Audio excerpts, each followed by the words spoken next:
Buongiorno. Buongiorno. Prego, basta che ci dice nome e cognome. Saverio Loiacono. Quindi in atti già generalizzato, ovviamente lei prosegue il suo esame che ormai va avanti da qualche udienza, quindi è sempre sotto l'impegno di dire la verità. D'accordo. Prego, Pubblico Ministero. Sì, grazie Presidente. Capitano, buongiorno. Buongiorno. Senta, partiamo dal capo HH, intestazione fittizia del centro estetico Fan Fatal. Vorrei che lei riferisse su in che modo si è arrivati all'individuazione di questo centro estetico, a formulare questa ipotesi di reato, quindi da dove ha tratto origine, diciamo, lo spunto investigativo e che tipo di accertamenti avete compiuto. Sì. Allora, per quanto riguarda il centro estetico Fan Fatal, tutto nasce dalle dichiarazioni di Cerreoni Deborah rese nel corso di assunzione di informazioni del 5 agosto del 2015.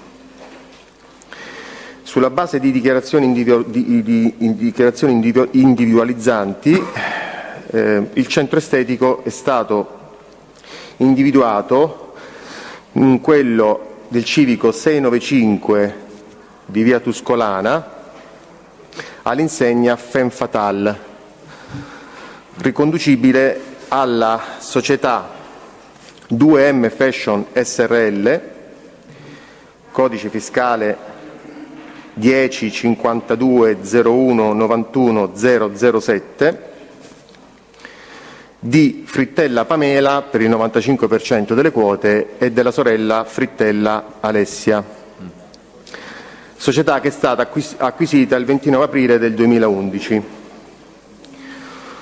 Faccio presente che in Camera di Commercio la sede di questa società è indicata al civico 795 di via Tuscolana.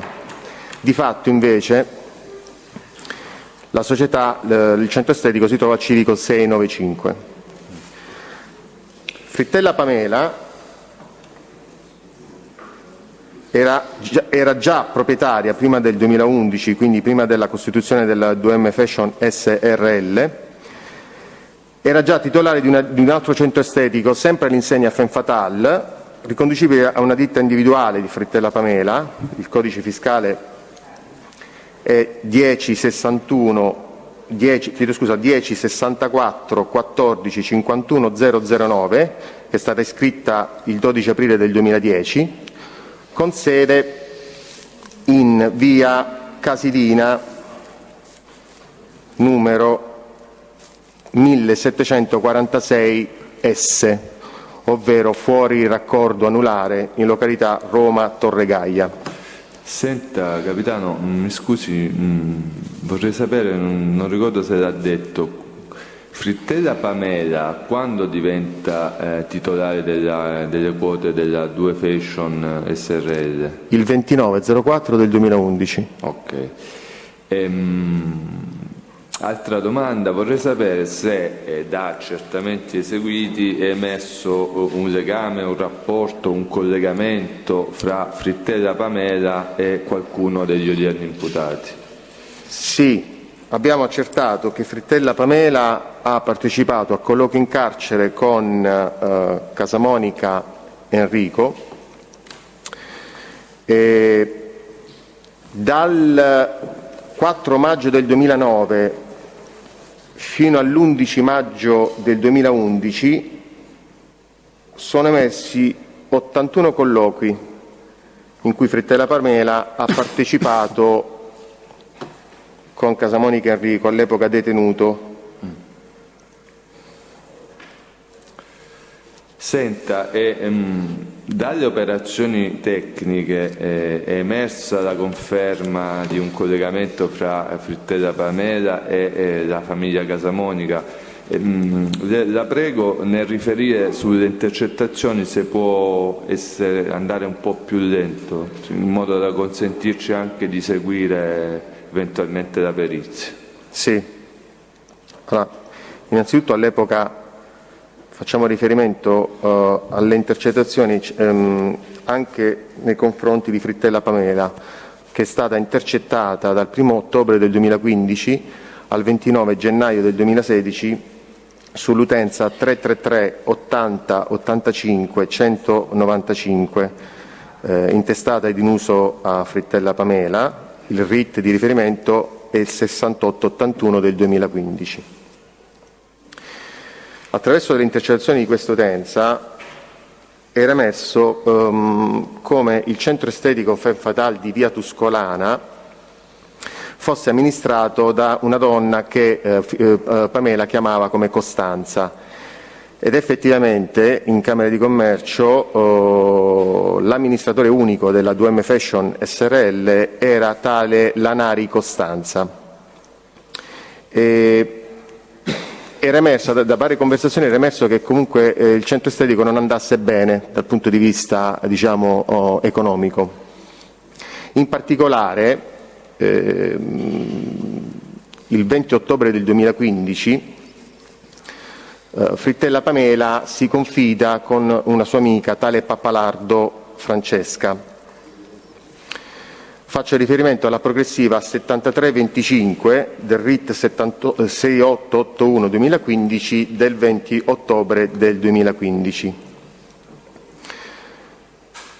Da questa conversazione emerge che Frittella Pamela lasciava intendere alla Pappalardo che lei era costretta a mantenere operativa questo centro estetico perché fino a quando non avesse dovuto liquidare una somma indicata in 50.000 euro a terze persone, facendo riferimento a persone di sesso femminile. La indica come quella e questa. La conversazione merita di essere riferita in alcuni tratti in parte integrale. La Pappalardo, prendendo il discorso del fatto che il centro estetico non andava bene, dice alla Frittella: però cogli l'occasione per vedere se ti puoi levare st'impiccio, non ti sei rotto il cazzo, levati sta collo, tanto vedi è sempre un problema, per sarebbe sorella, cioè un'abbreviazione di sorella. E Frittella risponde: sì, lo so, ma c'è sempre quella questione là, Francè. E Pappalardo dice: quella di tenere in piedi per forza, dici, sto negozio? Frittella: se no che fai, se no che se fai leva tutto, puoi fare pure zompa tutto, ma qualcosa ci devi tirare fuori però. Pappalardo: questa, quindi usa il femminile, quanto vuole? 25? E Pamela dice: ma che, sempre 50, sempre quelli, capito che ti voglio dire? Poi proseguendo, sempre in merito a questo discorso, dice la Pappalardo: e invece sto periodo che comunque stava tutto così, lei cosa voleva? Qualche cosa al mese? Frittella: no, niente, se no non si azzardano, in questo caso uso il plurale, no, a dire la verità ci hanno provato 2 volte a chiedere, ma come gli ho detto di no, come ho alzato la voce, tutto a posto,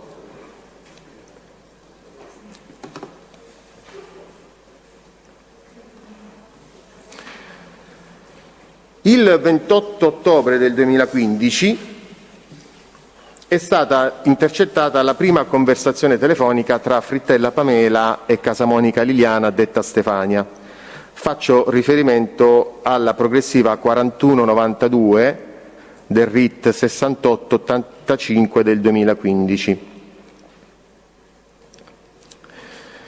In questa conversazione si dava un appuntamento.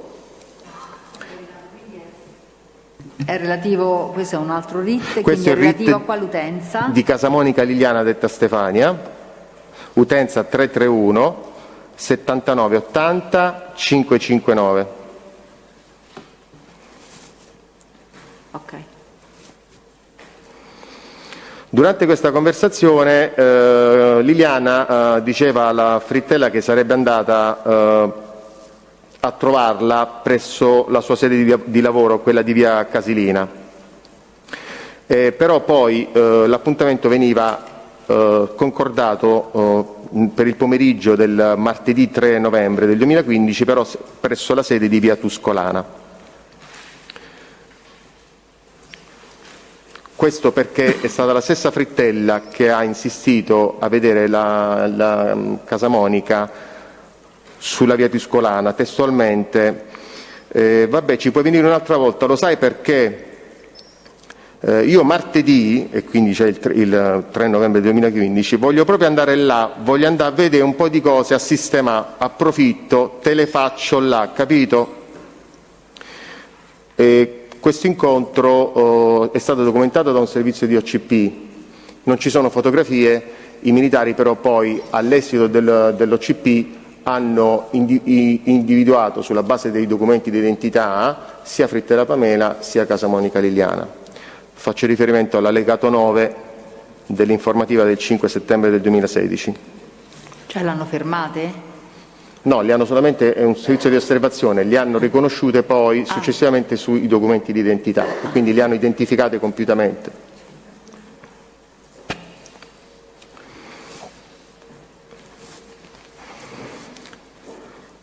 Dopo 2 giorni, quindi il 5 novembre del 2015, Frittella Pamela e Casa Monica Liliana si sono risentite nuovamente al telefono, e faccio riferimento alla progressiva 12635 del RIT 6881 del 2015. Con questa telefonata le donne prendevano un nuovo appuntamento per il giorno successivo, il 6 novembre del 2015, a mezzogiorno, per un trattamento estetico in favore di Casa Monica Liliana, questa volta presso la sede Femme Fatale di via Casilina 1476. Anche in questo caso c'è stato un servizio di OCP che ha documentato comunque l'arrivo di Casa Monica Liliana lì al centro estetico di via Casilina. In questo caso ci sono anche delle foto che ho portato. Qui? Sì.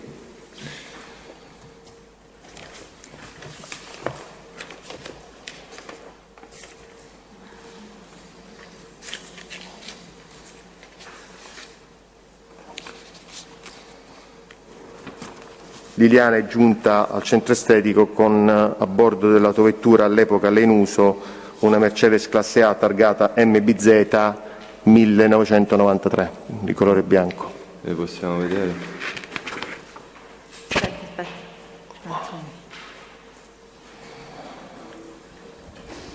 Su questa macchina poi sono state eseguite anche intercettazioni ambientali. Sì. No, facciamo vedere le parti se hanno interesse, se no poi le passo a me.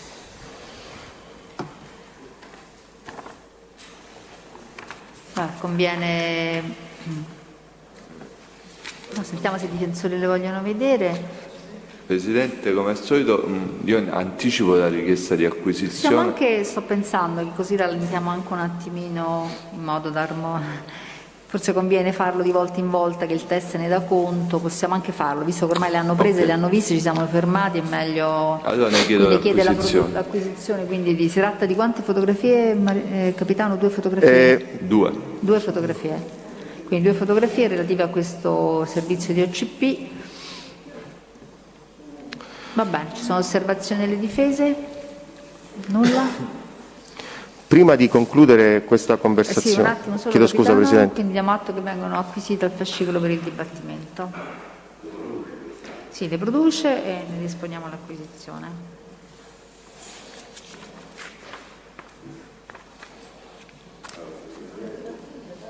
Sì, d'accordo. Prego. Sempre durante questa conversazione, quella che ho citato prima, dove le donne definivano di incontrarsi, definivano di incontrarsi per il giorno successivo, Frittella Pamela diceva a Casa Monica Liliana, testualmente, mai pensato a me? Sì.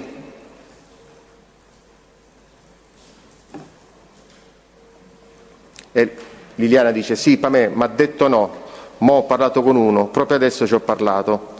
Pamela dice, vabbè, me lo dici domani. Vabbè, poi a mezzogiorno, dove? A Casilina. Il 7 novembre del 2015 un'altra conversazione tra Pamela e Stefania.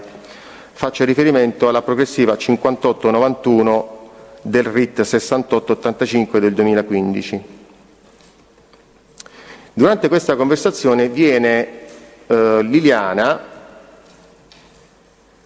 riprendendo il discorso affrontato nella conversazione dei giorni precedenti, dice: allora mi ha detto così, che la prossima settimana, però non si sa di quale giorno preciso, chiama lui, avvisa lui il cinese. L'altra volta, Presidente, si ricorda, le avevo detto che la conversazione, il telefono, l'utenza di Casamonica Massimiliano era emersa sulla base di un contatto con Casamonica Consiglio in cui si faceva riferimento al discorso del cinese. Continua Stefania e dice: lo va a vedere. E dice, continua: tu casomai avvisa le ragazze, capito? Pamela: sì, tanto ci avvisa prima quando ci va, no? Stefania: certo tesoro, io così chiamo pure te. Magari, dice Pamela, mi faccio trovare io, che ne so. E certo, meglio ancora, dice Stefania. Poi Stefania dice, proseguendo: ma non ti crede Pamè? E Pamela dice: no, no, lo so, sì. E Stefania dice: brava, sì, sì.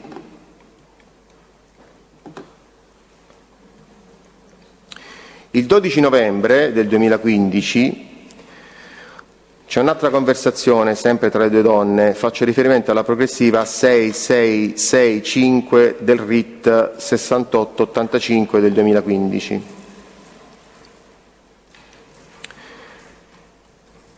Sempre riprendendo il discorso del cinese, Liliana dice: sentimi un attimo, Pamè, quello ci ha dato buca, lascia perdere. E la Casamonica convocava Frittella Pamela presso la sua abitazione per parlare di cose che comunque non ha affrontato per telefono. Testualmente: Pamè, sentimi un attimo, ma puoi passare un attimo da me? Non gliela fai oggi?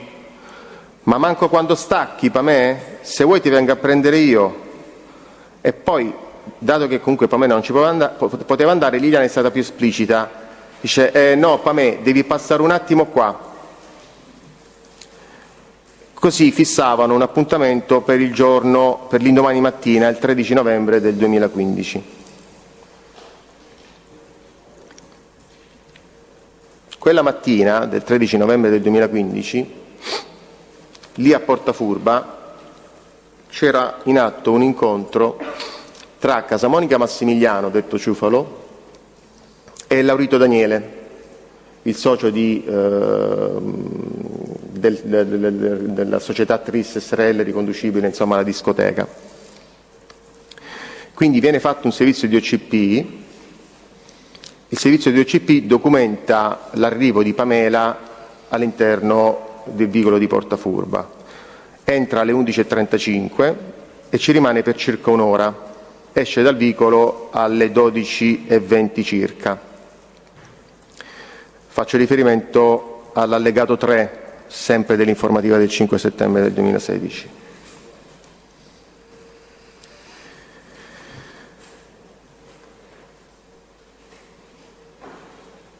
Relativamente al fatto che Laurito Daniele si trovasse all'interno del vicolo di Portafurba, è stato ricostruito da delle conversazioni telefoniche. Faccio riferimento al RIT 7150 del 2015, progressiva 4205 delle ore 11:44 del 13 novembre del 2015. Il servizio di OCP documenta anche la presenza del veicolo di Laurito Daniele. Fatto sta che nel pomeriggio del 13 novembre, quindi dopo l'incontro, cioè dopo il momento temporale in cui al vicolo di Portafurba si trovano Casamonica Liliana, Frittella Pamela Casamonica Massimiliano e Laurito Daniele, viene intercettata una conversazione tra Frittella Pamela e Laurito Daniele. Faccio riferimento alla progressiva 14827 del RIT 6881 del 2015. E dopo i saluti, Laurito Daniele chiedeva informazioni su una società della Frittella e dalle risposte della Frittella si faceva sicuramente riferimento al centro di via Tuscolana, perché facevano riferimento ad una società a responsabilità limitata, che era l'unica della Frittella, quella in via Tuscolana 695, perché l'altra, della via Casilina, era una ditta individuale.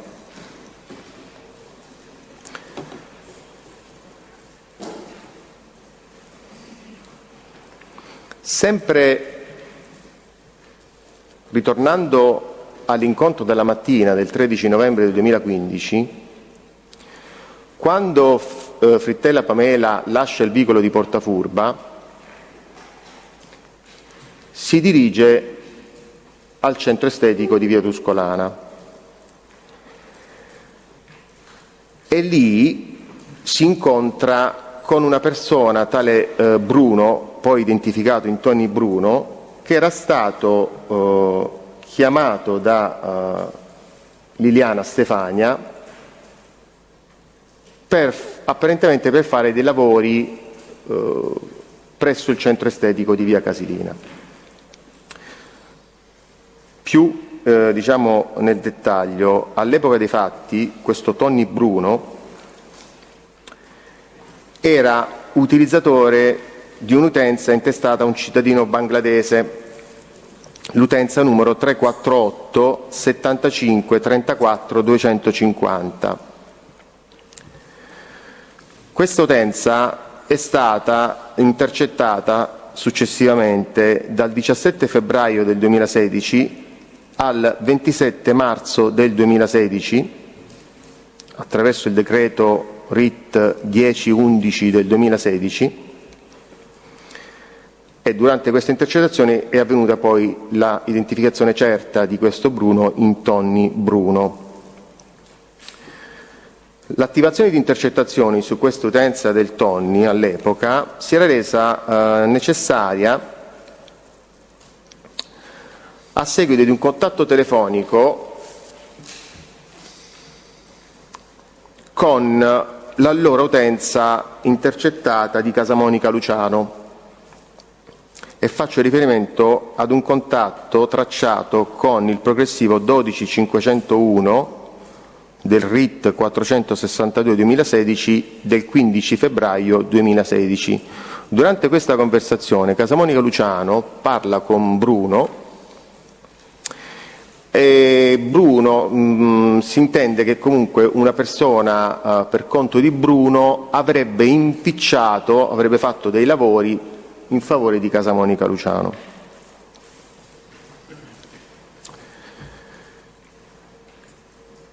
Durante il periodo di intercettazioni di questa utenza di Bruno, il 24 febbraio del 2016 è stata intercettata una chiamata in entrata da un'utenza, la 351 26 80 037. Questa utenza sempre intestata a persona fittizia, un cittadino del Bangladesh, Hossain Mohamed Iqbal, il cui utilizzatore è stato riconosciuto in maniera inequivocabile per via del suo timbro di voce particolare in Casamonica Massimiliano detto Ciufalo. Il contatto, la conversazione a cui faccio riferimento è la progressiva 366 del RIT 1011 del 2016.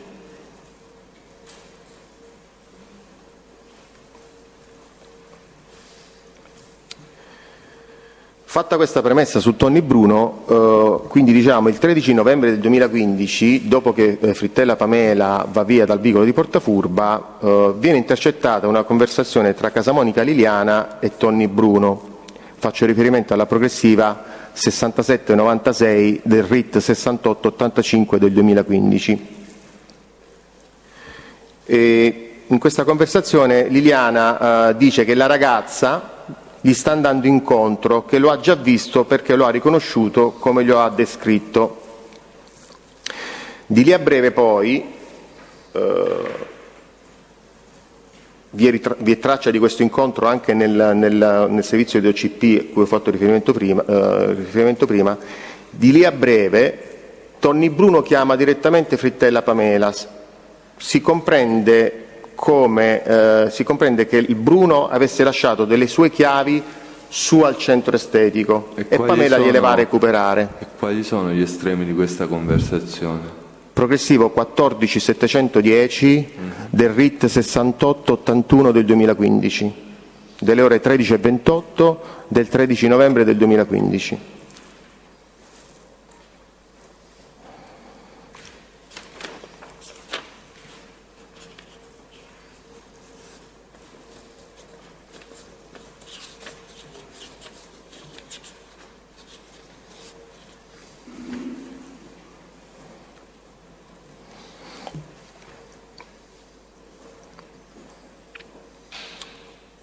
Sulla base di queste risultanze,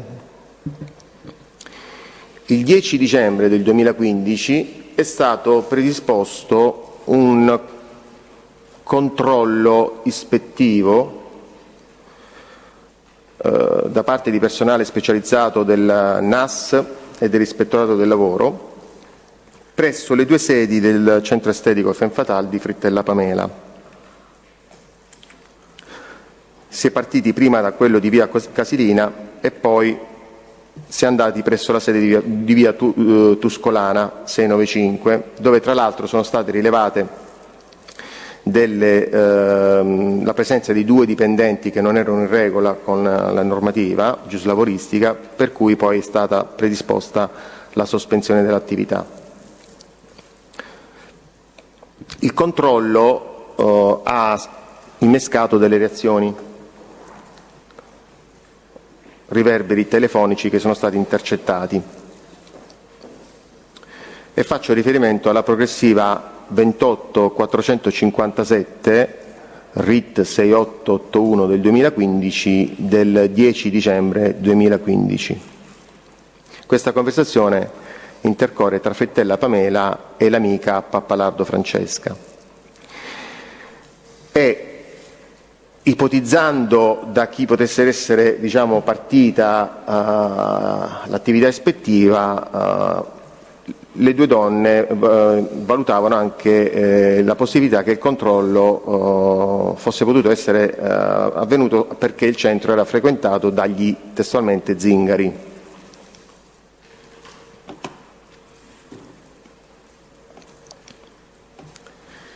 Il giorno dopo il controllo, e quindi l'11 dicembre del 2015, viene intercettata una conversazione tra Frittella Pamela e Casamonica Liliana. Faccio riferimento alla progressiva 10988 del RIT 6885 del 2015. Durante questa conversazione Pamela si raccomandava a Liliana di non farla salire al centro estetico, premesso che il centro estetico si trova al primo piano dell'edificio che sta al civico 695. Casamonica Liliana capisce questa precisazione che gli fa Frittella Pamela e dice: brava, sì, te l'ho preso io, capito? Chiedo scusa, Liliana dice: eh sì, perché mi sono scordata di riprendermi il giacchetto. E Frittella Pamela dice: brava, sì, te l'ho preso io, capito? Questo incontro sicuramente è avvenuto perché lo abbiamo tracciato attraverso il GPS che era installato a bordo del veicolo Mercedes classe A targata MBZ 1993, in quel momento all'epoca in uso a Casamonica Liliana. Il GPS ha documentato la sosta del mezzo in corrispondenza del centro estetico sulla via Tuscolana dalle ore 14:30 alle ore 14:40 dell'11 dicembre del 2015.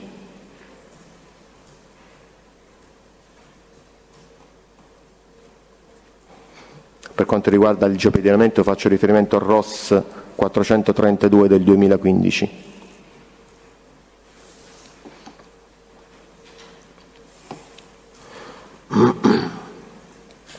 Il 16 dicembre del 2015 veniva intercettata un'altra conversazione tra Frittella Pamela e l'amica Pappalardo Francesca. Faccio riferimento alla progressiva 32835 del RIT 6881 del 2015. E durante questa conversazione continuavano a parlare del controllo ispettivo presso i centri estetici, e Pamela diceva che comunque suo papà era andato ai carabinieri di Frascati per cercare di prendere informazioni, ma poi il militare si sarebbe limitato poi a dare una motivazione generica.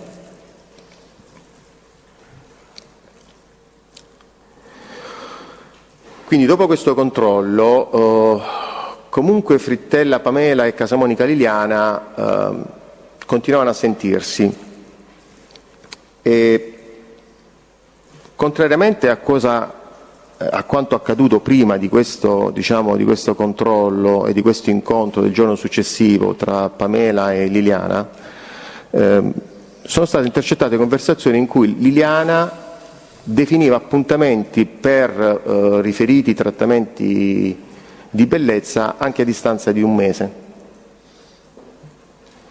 Ad esempio, cioè un mese prima, intende dire? Sì. Faccio riferimento ad esempio alla progressiva 15640 del RIT 6885 del 2015, del 12 gennaio del 2016, in cui Casamonica Liliana dice: che me lo potresti prendere un appuntamento l'11 febbraio per farmi le unghie? E Pimenta dice l'11 febbraio, e Casamonica Liliana dice dammi un orario in cui non trovo traffico, pa' me. E poi concordano questo appuntamento verso le 11. Tuttavia, il 28 gennaio del 2016 c'è un'altra telefonata tra le due donne, faccio riferimento alla progressiva 17992 del RIT 6885 del 2015, in cui Liliana chiede un appuntamento per il giorno successivo.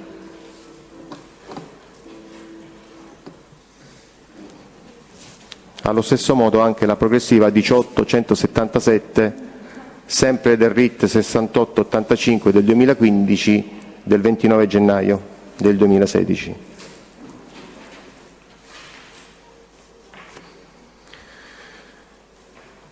Questo è l'aspetto delle intercettazioni. Proseguendo temporalmente, il 24 maggio del 2016 c'è stata l'assunzione di informazioni da parte del pubblico ministero di Frittella Pamela e di Pappalardo Francesca. Il 10 giugno è stato rilevato sulla vetrina del centro estetico di via Tuscolana un avviso che riportava testualmente: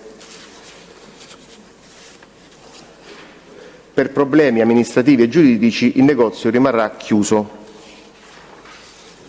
Faccio riferimento ad un'annotazione di PG indicata come allegato 12 dell'informativa del 5 settembre del 2016.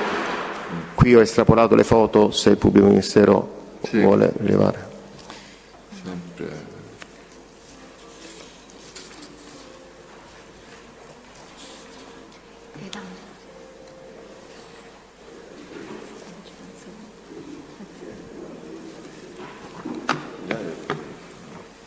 Grazie. Grazie.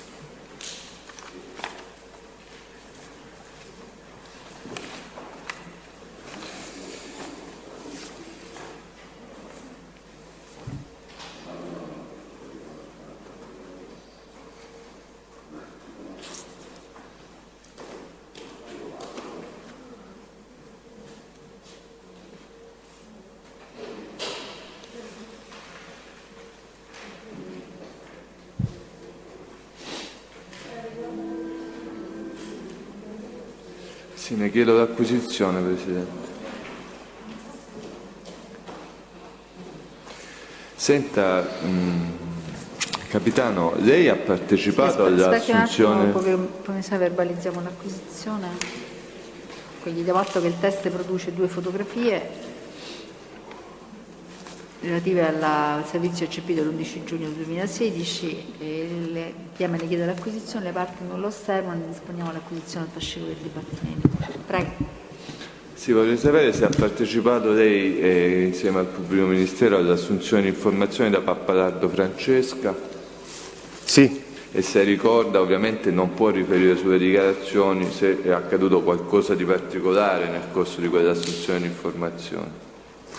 Sì, Pappalardo Francesca ha iniziato a piangere al momento della contestazione di alcune conversazioni.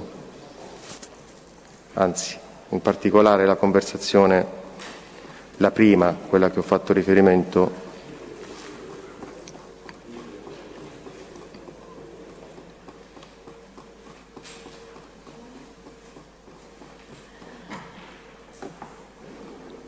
la progressiva 7325 del RIT 6881 del 2015. Ricorda per quale motivo? 6881. Quando ha saputo che si trattava di appartenenti alla famiglia Casamonica.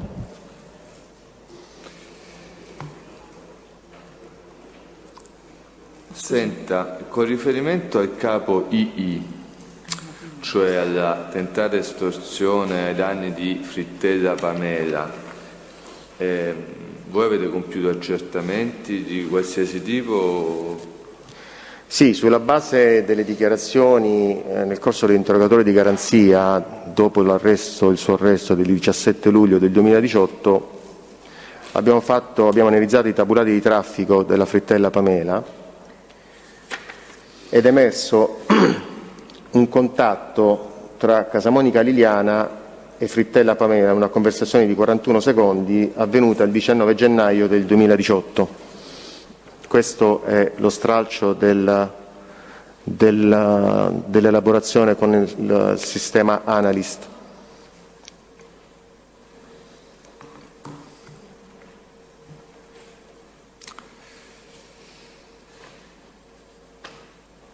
Passiamo al...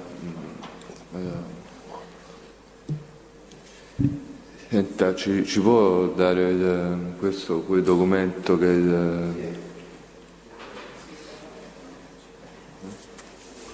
un sistema che praticamente è una specie di cerca con i tabulati,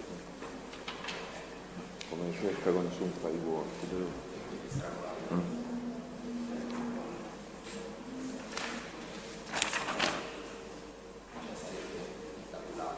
Sì. Sì. Sì, è il tabulato. Quindi è una copia, uno stralcio del tabulato telefonico? Sì, adesso lo produciamo. Un contatto, sì. Una conversazione.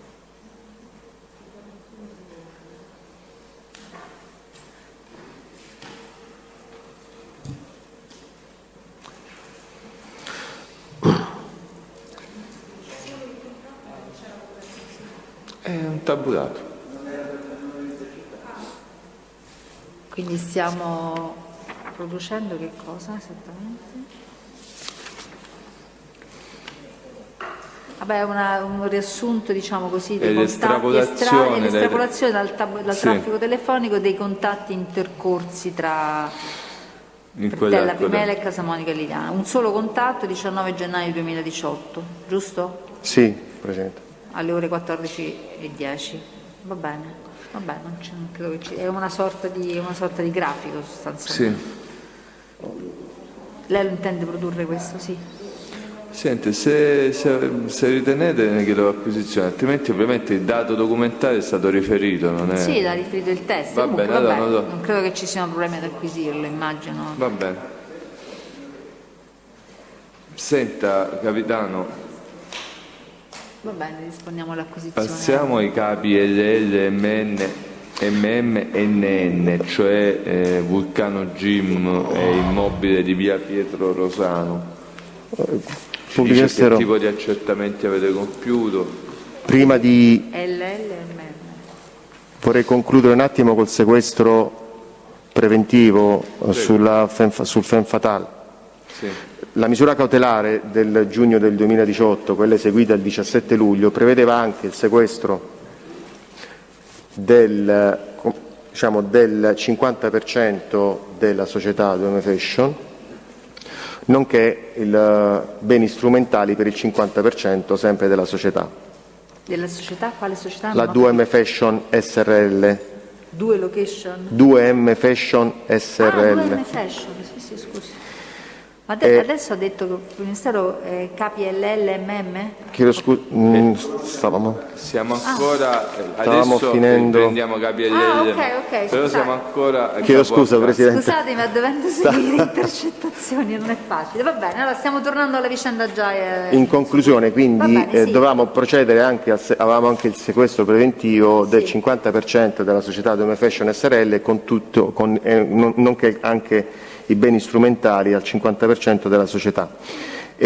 Sulla base di dichiarazioni rese il seguente 6 agosto del 2018 da Frittella Alessia, abbiamo proceduto al sequestro di mobilio e attrezzatura professionale del centro estetico di via Tuscolana 695, e più nello specifico il mobilio è stato rinvenuto presso l'altra sede del Femme Fatale in via Casilina, mentre l'attrezzatura professionale è stata rinvenuta in un magazzino della famiglia Frittella, e quindi questi apparecchi sono stati recuperati, sequestrati e affidati in giudiziaria custodia.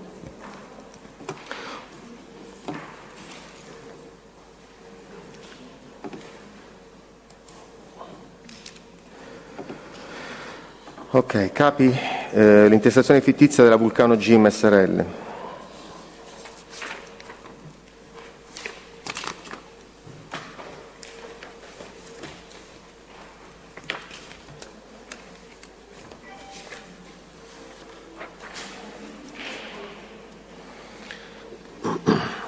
La Vulcano Gym SRL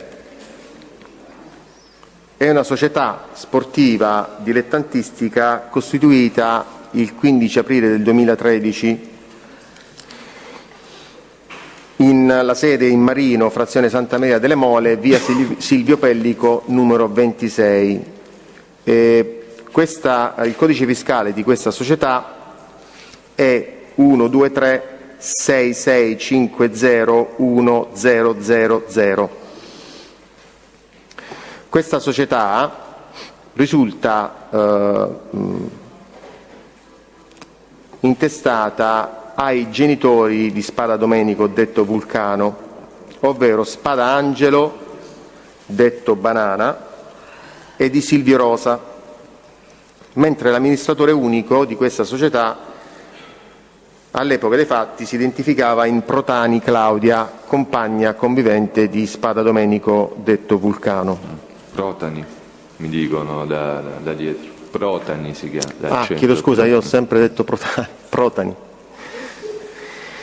Che questa palestra pugilistica fosse riconducibile a Spada Domenico, detto Vulcano, è per sua stessa ammissione durante un'intervista che è stata anche pubblicata su Fonti Aperte, da dove questa è un articolo del 2 settembre del 2013, inaugurata la Vulcano Gym a Santa Maria delle Mole, e lo stesso Vulcano dice: ho deciso dopo vari anni di mettermi in proprio acquistando questa palestra per avere più libertà di movimento e un mio spazio.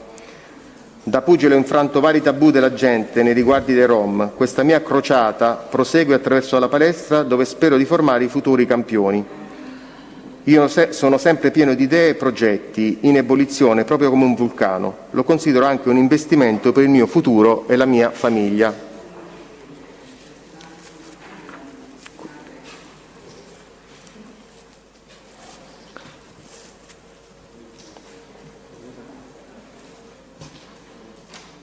No, diamo atto che il testo esibisce l'articolo menzionato e il pubblico ministero ne chiede l'acquisizione.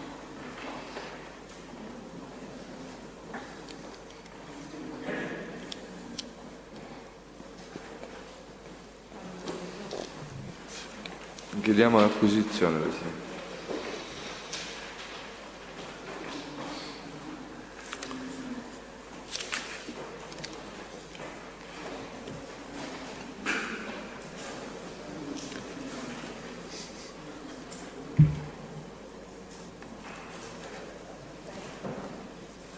Le altre parti non lo osservano e il Tribunale dispone l'acquisizione del fascicolo per il dibattimento.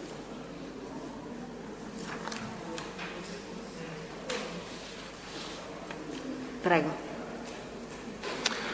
Presso questa palestra, prima che fosse acquistata dalla famiglia Spada Domenico, insisteva già un'attività pugilistica denominata Kona Box, riconducibile alla società Impianti Sportivi Kona Box SRL di Coletta Carmine Antonio, tra l'altro proprietaria delle mura dove insisteva questa palestra.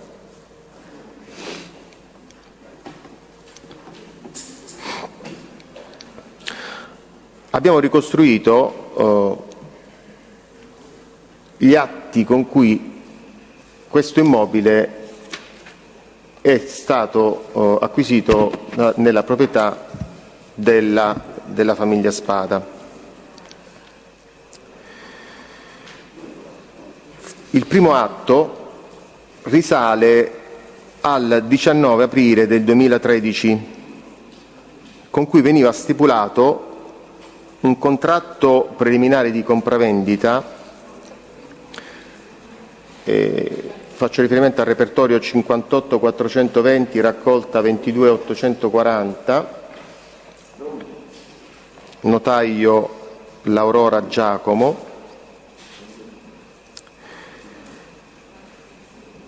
Veniva stipulato un preliminare di compravendita tra Coletta Carmine Antonio, amministratore unico degli impianti sportivi Kona Box SRL, proprietario dell'immobile, e Protani Claudia, amministratore unico della Vulcano Gym SRL. Veniva pattuito il prezzo in 300.000 euro.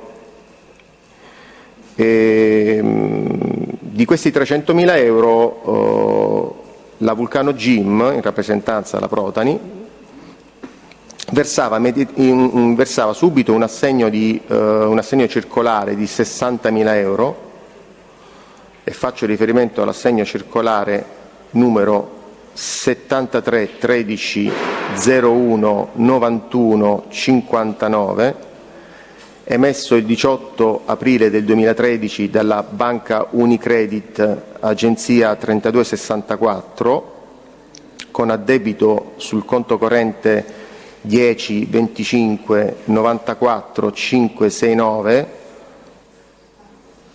acceso presso la Unicredit SPA, agenzia 30200, e intestato alla società Vulcano Gym SRL. Di questi 60.000 euro la Kona Box rilasciava quietanza firmata e validata nello stesso atto.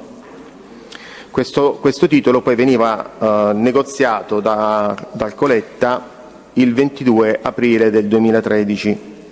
Veniva accreditato su un conto corrente il numero 002/005/107689, intestato alla società Impianti Sportivi Kona Box ed acceso presso la filiale di Marino Santa Maria delle Mole della Banca di Credito Cooperativo dei Castelli Romani.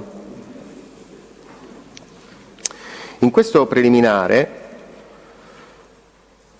si prevedeva che Della restante somma, cioè 240.000 euro, la Vulcano Gym Srl avrebbe versato 30.000 euro entro 12 mesi a decorrere dalla data odierna, ovvero entro 12 mesi a decorrere dal 19/04/2013. Il totale di 90.000 euro, quindi 60 più questi 30.000, veniva definito come un anticipo del corrispettivo, nonché come caparra confirmatoria. Testualmente, varrà come anticipazione del corrispettivo e quindi acconto sul prezzo, oltre ad avere la funzione di caparra confirmatoria. La somma residua, e quindi 210.000 euro, sarebbe dovuta essere versata entro 2 anni, ovvero entro il 19/04/2015, che veniva indicato come termine ultimo per il rogito. Sempre in questo preliminare veniva concordato tra le parti che l'immobile sarebbe stato venduto nello stato di fatto e di diritto in cui si trova, con ogni annesso, accessorio, eccetera, precisando inoltre che la parte promittente ha dichiarato di aver più volte visitato l'immobile e le parti condominiali e di conoscerne lo stato di manutenzione. Questo viene indicato all'articolo 2.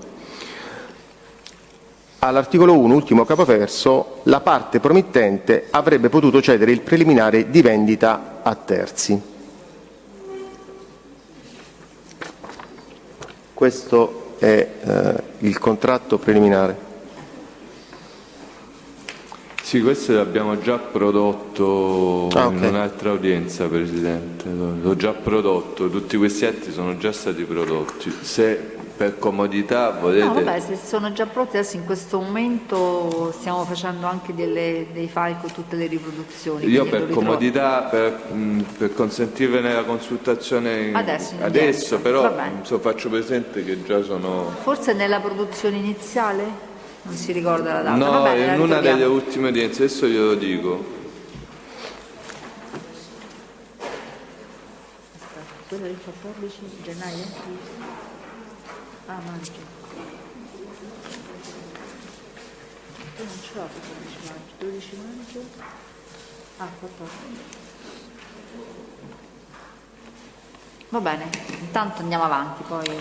L'udienza è del 19 maggio 2020, Presidente. In quell'udienza ho prodotto tutta la documentazione relativa a queste vicende. Oddio, comunque non me la ricordo. 19 maggio.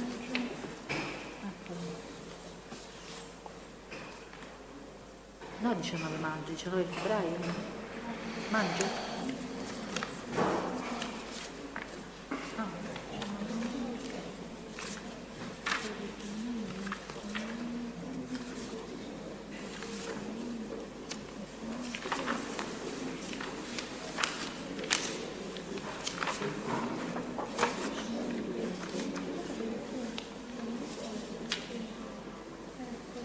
21 maggio, proprio Ministero.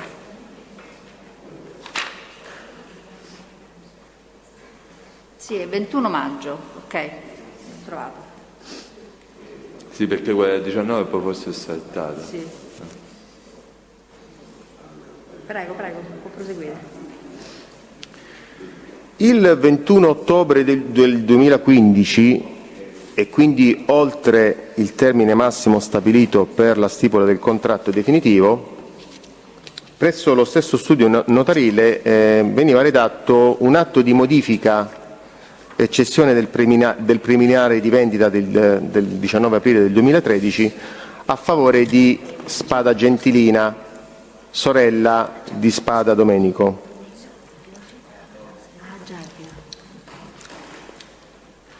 In quest'atto ovviamente intervenivano sempre Coletta Carmine Antonio, quale rappresentante della Conabox, proprietaria delle mura, e Protani Claudia, quale amministratrice della Vulcano Gym. Anche questo è... Va bene, ma sono prodotti. Qui l'elenco delle produzioni l'ho ritrovato e quindi non c'è bisogno che me li esibisce. A meno che non ci sia qualche aspetto particolare, magari glielo chiedo, va bene? Grazie.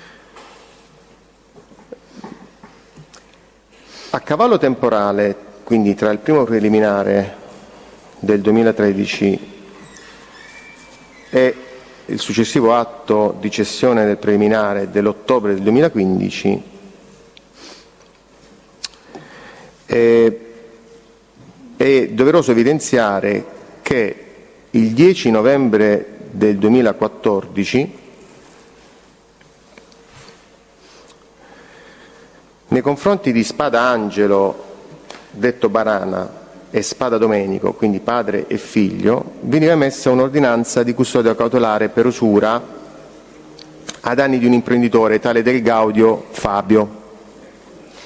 Il procedimento penale di riferimento è il 42028 del 2014. Sì, Presidente, faccio presente che ho prodotto le sentenze definitive relative a questo procedimento. Sì.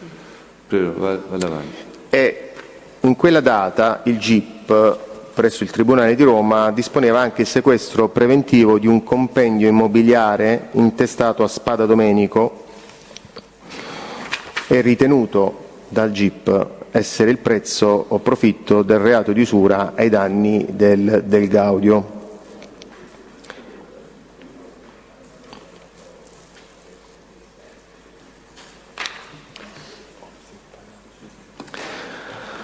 Andando ad analizzare l'atto di cessione del preliminare,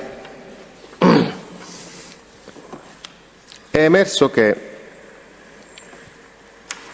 all'articolo 2 di questo contratto di cessione veniva espresso che la presente cessione avviene senza alcun corrispettivo.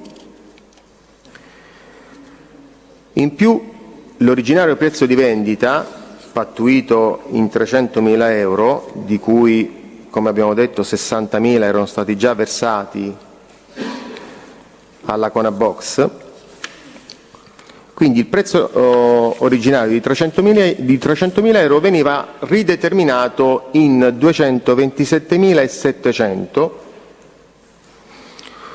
sulla base di queste giustificazioni che leggo. Ottenuto il possesso materiale dell'immobile, in data 20 maggio del 2013, la Vulcano Gym Srl riscontrava che lo stato di conservazione dell'immobile è risultato peggiore di quanto apparentemente rilevato al preliminare e i lavori di manutenzione e ristrutturazione effettuati sono stati ben più gravosi di quanto prospettato in sede di preliminare. L'andamento negativo del mercato immobiliare ha portato nell'ultimo anno ad un notevole ribasso dei prezzi degli immobili nella zona, a cui deve aggiungersi il notevole aggravio fiscale conseguente alla imposizione di imposte e tasse che gravano sugli immobili. Lo stesso giorno della cessione del preliminare, e quindi il 21/10 del 2015, veniva stipulato l'atto di compravendita dell'immobile in questione da parte di Spada Gentilina. In questo atto veniva concordato che una parte del prezzo residuo sarebbe stato pagato da Spada Gentilina dando in permuta un immobile sito in Roma, via Pietro Rosano, numero 36, identificato catastalmente al foglio 1000, particella 787, sub 10. Questo immobile è al terzo piano, scala B, interno 2, di via Pietro Rosano, numero 36. Immobile di proprietà di Spada Gentilina, il cui valore veniva stimato in 130.000 euro. Il residuo, pari a 97.700 euro, per tale residuo interveniva di Silvio Rosa, mamma sia di Spada Domenico che di Spada Gentilina, che corrispondeva a questa somma mediante 3 assegni emessi dal conto corrente della Vulcano Gym, ovvero il conto corrente numero 10 25 94 569, all'epoca in essere presso l'agenzia numero 30200 della Unicredit SPA. Questi 3 assegni sono 2 assegni bancari rispettivamente dell'importo di 10.000 e 5.000, incassati dalla Conabox nella persona di Coletta Carmine, rispettivamente il 28/10 del 2013 e il 19/09 del 2014, nonché un assegno circolare dell'importo di 22.700 euro tratto da un conto corrente cointestato tra Spada Angelo e la convivente di Silvio Rosa, e faccio riferimento al conto corrente numero 10 40 49 53, all'epoca in essere sempre presso l'agenzia Unicredit SPA. All'epoca dei fatti, dagli accertamenti bancari eseguiti, questo assegno non risultava essere stato incassato, perché rimborsato all'istituto emittente lo stesso giorno della redazione dell'atto notarile. In seguito poi abbiamo accertato che questo assegno è stato stornato e rimodulato con 2 assegni circolari tratti dal conto corrente sempre dei conviventi Spadangelo e di Silvio Rosa, uno da 13.008 e uno da 8.009. Quello da 13.008 è stato utilizzato per pagare delle spese condominiali pregresse, mentre l'altro da 8.009 risulta regolarmente incassato dal Coletta.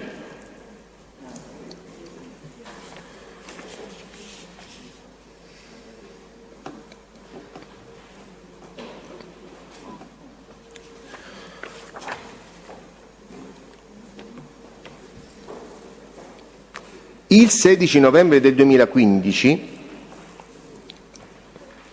veniva registrato un contratto con decorrenza dal 4 gennaio 2016 e termine 3 gennaio 2022, in forza del quale Spada Gentilina locava l'immobile in questione alla Vulcano Gym per un canone mensile pari a 1.500 euro, con la specifica che 1.000 euro mensili avrebbero compensato un credito di 75.000 euro che la Vulcano Gym vantava nei confronti di Spada Gentilina a seguito della cessione del preliminare di compravendita,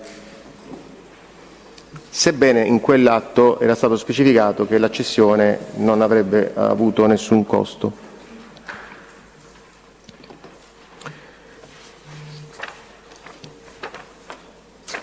Senta, ma i redditi di Spada Gentilina negli ultimi 10 anni avete fatto accertamenti per verificare se all'epoca avesse la disponibilità, la possibilità di fare un acquisto del genere?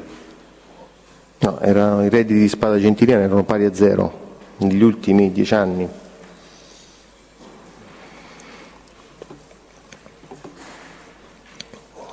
E avete accertato allora con quale denaro era stato pagato questo immobile, l'acquisto di questo immobile?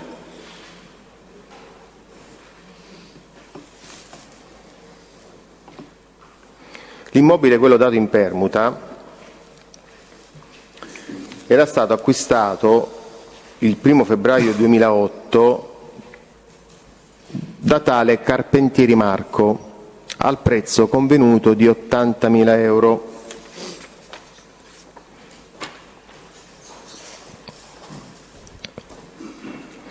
Ed era stato intestato a Spada Gentilina.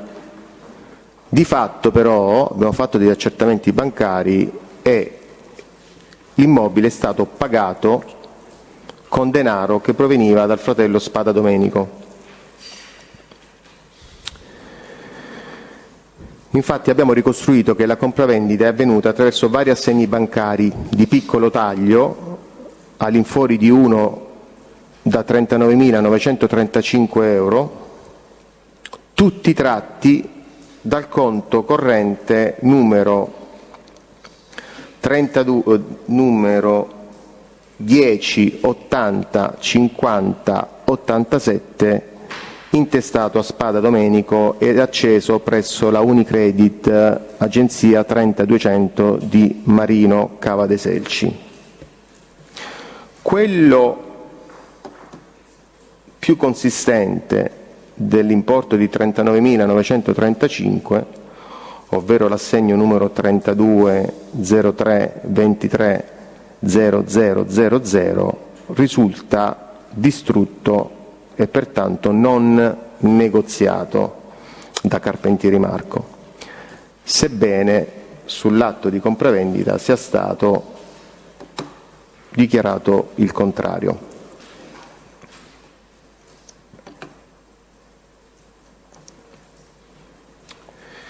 Abbiamo fatto anche uno specchio riepilogativo di tutti gli assegni con cui Spada Domenico ha acquistato di fatto questi immobili di via Pietro Rosano.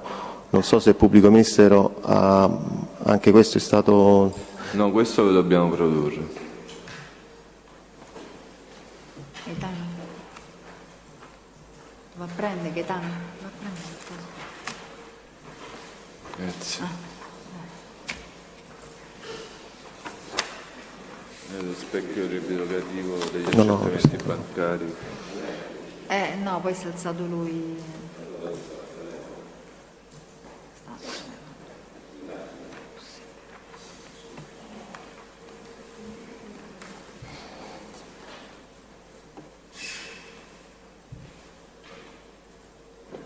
Relativamente a questa compravendita tra Carpentieri, di questo immobile di Carpentieri, ci sono anche delle dichiarazioni testimoniali rese dallo stesso Carpentieri il 16 gennaio del 2019, che sono state comunicate all'ufficio di procura con nota informativa 176 frazionato 11-207 del 24 gennaio del 2019. Sì, allora diamo atto che il pubblico ministero produce un prospetto esibito dal TES riepilogativo degli assegni oggetto di negoziazione nella vicenda testimoniata. Su questo non credo che non ci sono osservazioni delle parti, quindi il Tribunale dispone l'acquisizione del fascicolo del dibattimento. È stato analizzato anche il conto corrente di Carpentieri. Di Carpentieri? Ed è emerso come ad ogni accredito di assegno ricevuto da Domenico per l'acquisto dell'immobile ne corrispondeva prelievi di denaro contante per valori addirittura anche superiori.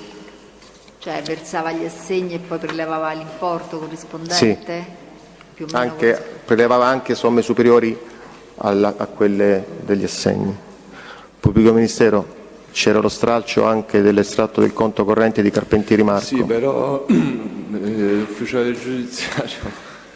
Gaetano, scusi. Guardi, conviene che stia là, perché adesso sta producendo un po' di atti, bisogna capire...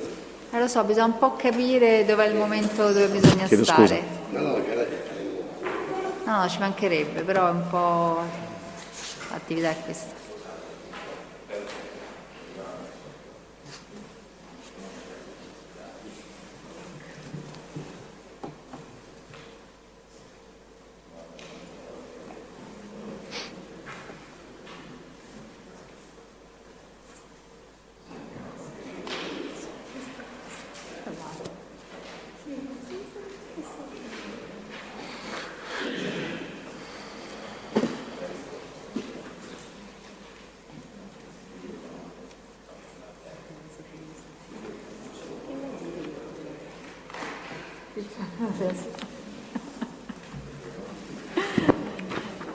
Allora, diamo atto che il pubblico ministero produce l'estratto conto relativo al conto corrente intestato. Qui l'intestazione non è indicata, comunque il conto corrente che lei ha indicato del Carpentieri. Carpentieri. Va bene. Le altre parti non lo osservano, viene disposta l'acquisizione del fascicolo per il dibattimento. Senta, capitano, avete eseguito accertamenti in loco su questo immobile? Accertamenti? Proprio in loco? Sì.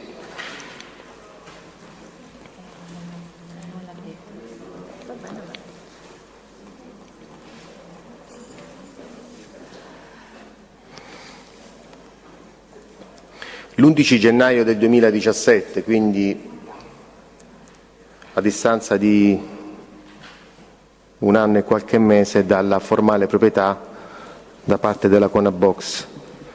Di fatto questo appartamento era di proprietà della Conabox a partire dal 19 ottobre del 2015 e noi abbiamo fatto degli accertamenti l'11 gennaio del 2017. Tali accertamenti sono stati compendiati in una notazione di polizia giudiziaria dell'11 gennaio 2017. Faccio riferimento all'allegato 54 della nota riepilogativa del 1404 del 2017. Sul pulsante del citofono era ancora riportato il cognome Spada. In corrispondenza dell'immobile era stato rilevato un cartellone pubblicitario di vendita da parte di un'agenzia immobiliare. Abbiamo simulato una conversazione, un contatto telefonico con l'agenzia, dichiarandoci intenzionati a visionare l'immobile per acquistarlo. Inizialmente il referente dell'agenzia aveva dato la disponibilità, poi successivamente ha annullato l'incontro dicendo che la vendita era sospesa per mancanza di documentazione da parte del proprietario. La fornitura di energia elettrica su questo immobile era stata interrotta il 5 febbraio del 2015 e non era mai stata più attivata.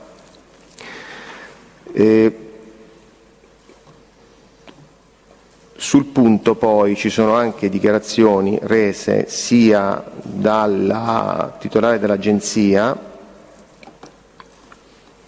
sia dallo stesso amministratore della Vulcano Gym, della Conabox, che sono state comunicate all'ufficio di procura con nota dell'8 aprile del 2019. Chi sono i nomi di queste persone, per capire se sono testi indicati in lista? Solo un secondo.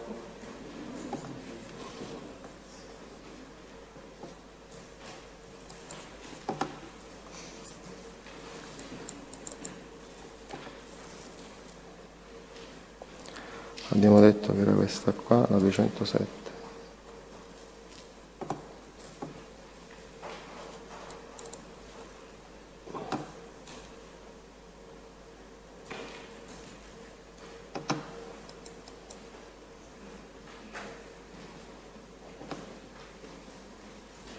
Morganti Tatiana,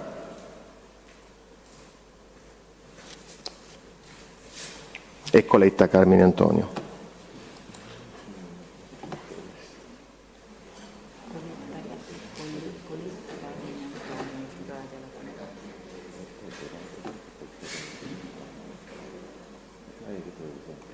No, per sapere se sono testi, che sono citati.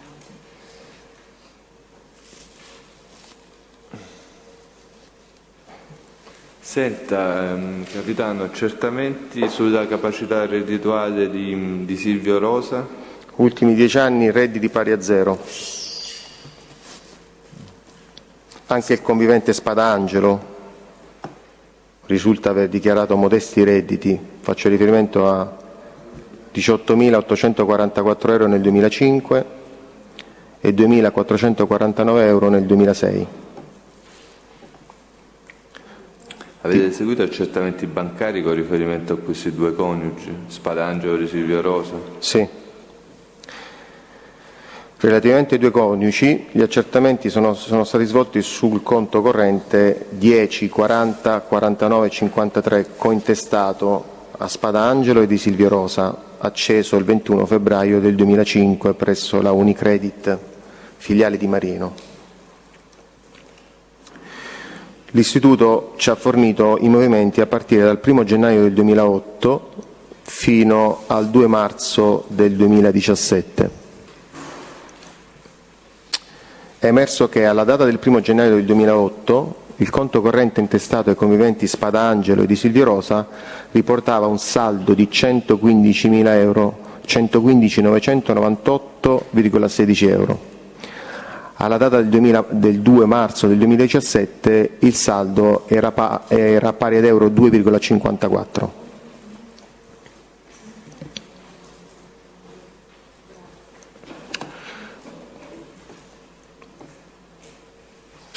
Sempre dal 1 gennaio 2008 al 2 marzo del 2017, sempre su questo conto corrente, è stato rilevato un flusso di versamenti tra contanti e assegni per un importo complessivo di 327.263,47 euro, oltre a vari bonifici ricevuti, tra cui a partire dall'aprile del 2013, ovvero dalla data della costituzione della Vulcano Gym, alcuni anche dal conto corrente personale di Spada Domenico con causale prestito infruttifero.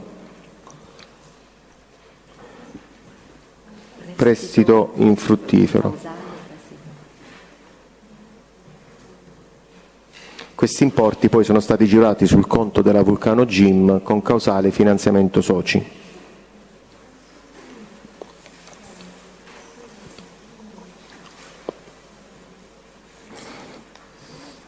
In generale, perché non abbiamo fatto accertamenti per ogni operazione rilevata sul conto corrente, è emerso come alla data di valuta di ogni assegno versato sul conto corrente dei coniugi Spadangelo e di Silvio Rosa veniva eseguito un prelievo di denaro contante per pari importo, di cui ovviamente sconosciamo la destinazione.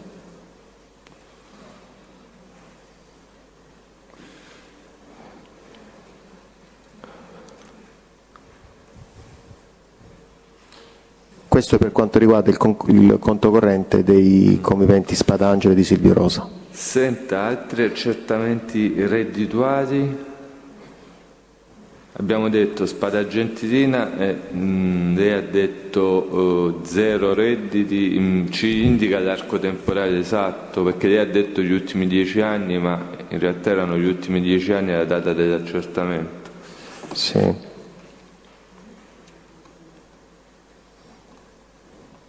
Spada Gentilina dal 2005 al 2015 0 redditi. Protani Claudia?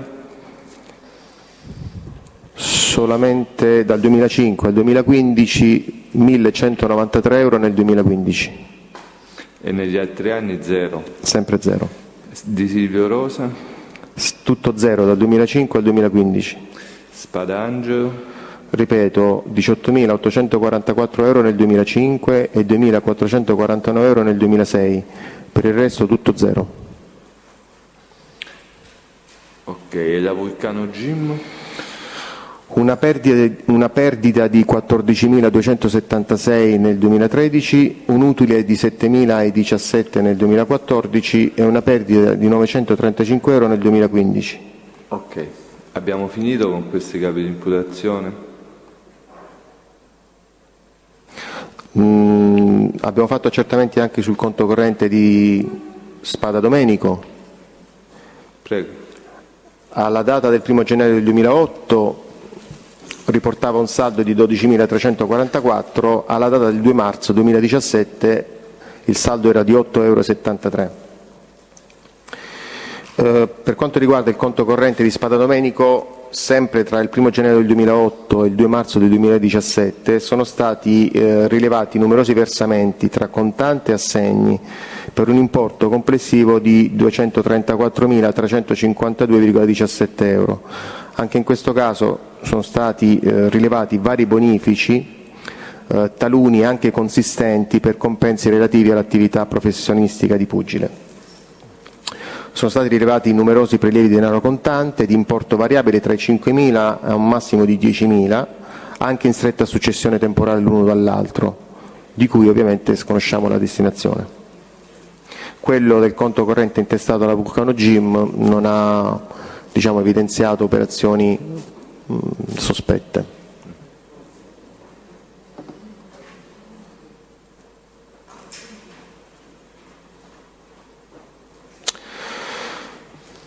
Durante l'esecuzione della misura Gramigna, quindi il 17 luglio, si è proceduto al sequestro preventivo. 17 luglio 2018 si è proceduto al sequestro preventivo sia delle mura dove insistevano la palestra, sia del 100% della società Vulcano Gym, nonché tutto il complesso aziendale, oltre al conto corrente della Vulcano Gym che a quel giorno, presentava un saldo di 821,49 euro. E questo sono sequestri preventivi disposti con l'ordinanza di custodia cautelare. Con separati decreti dell'ufficio di procura si è proceduto al sequestro probatorio di gioielli preziosi, un orologio Rolex in favore di Spada Domenico, degli appunti manoscritti dove c'era riportato anche degli importi e la voce di Spada Cicillo, del cugino di Spada Domenico, che è stato già prodotto. La somma di denaro contante di 17.250 rinvenuto nella disponibilità di Spada Gentilina, sostanza stupefacente hashish per circa 37 grammi nella disponibilità di Spada Angelo, nonché Mercedes C220 targato Empoli Hotel 481 Genova Y, intestato ed in uso a Spada Angelo detto Banana, un motociclo Honda SH300 targato Domodossola X 78688, intestato ed in uso a Spada Domenico, nonché la Ford Fiesta targata Empoli Firenze 338 Cuneo Napoli, intestata a Protani Claudia.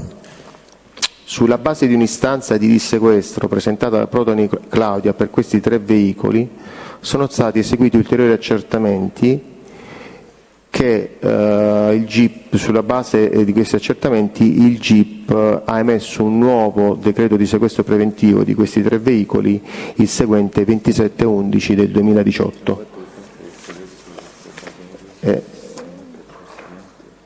Il decreto di sequestro preventivo ho una copia, pubblico ministero.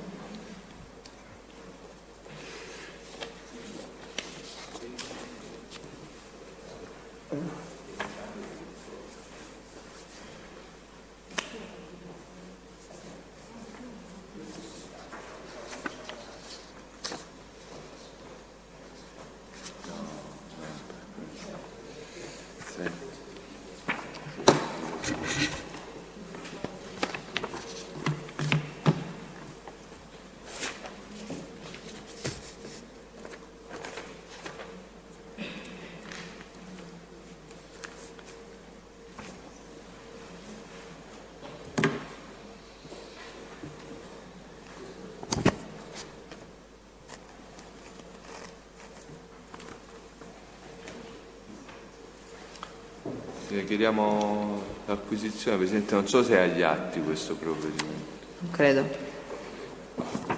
Dovrebbe. Quindi viene acquisito il decreto di sequestro preventivo emesso dal GIP in data 25, mi sembra, 25/11/18.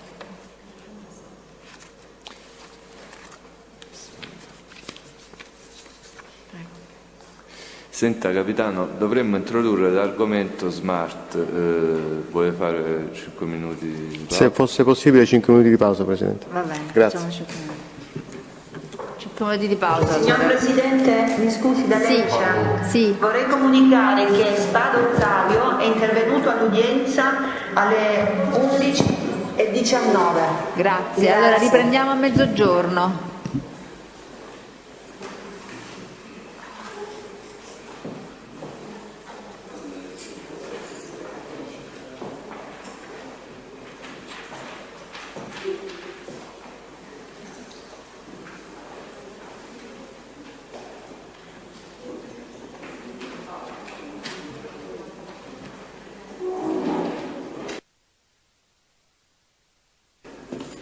Va bene, allora riprendiamo. Prego.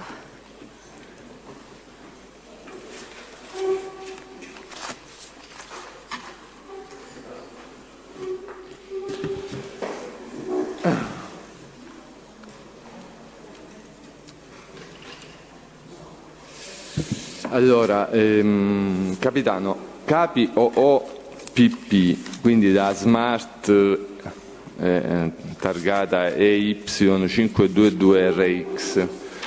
Su questo capo di imputazione, vediamo se finalmente riusciamo a farci capire su questo capo di imputazione che ci stiamo provando da 1 anno e mezzo. Vorrei che lei mi seguisse nelle domande, quindi non parta lei con tutti gli accertamenti, perché vorrei seguire un ordine logico diverso a quello che abbiamo dato in fase di indagine. In particolare vorrei prima inquadrare le figure di Condorelli e di Guglielmi sulla base degli accertamenti noti all'ufficio, poi analizzare i dati oggettivi sulla base, quindi non le intercettazioni, proprio i dati documentali sulla base dei quali noi assumiamo questa autovettura essere oggetto di intestazione fittizia, e poi guardiamo le intercettazioni. Ok? Quindi partiamo da questi due signori. Condorelli ha fatto l'abbreviato, Di Guglielmi è il nostro imputato. Voi li conoscevate già? Sono soggetti noti all'ufficio? Se sì, per quale ragione?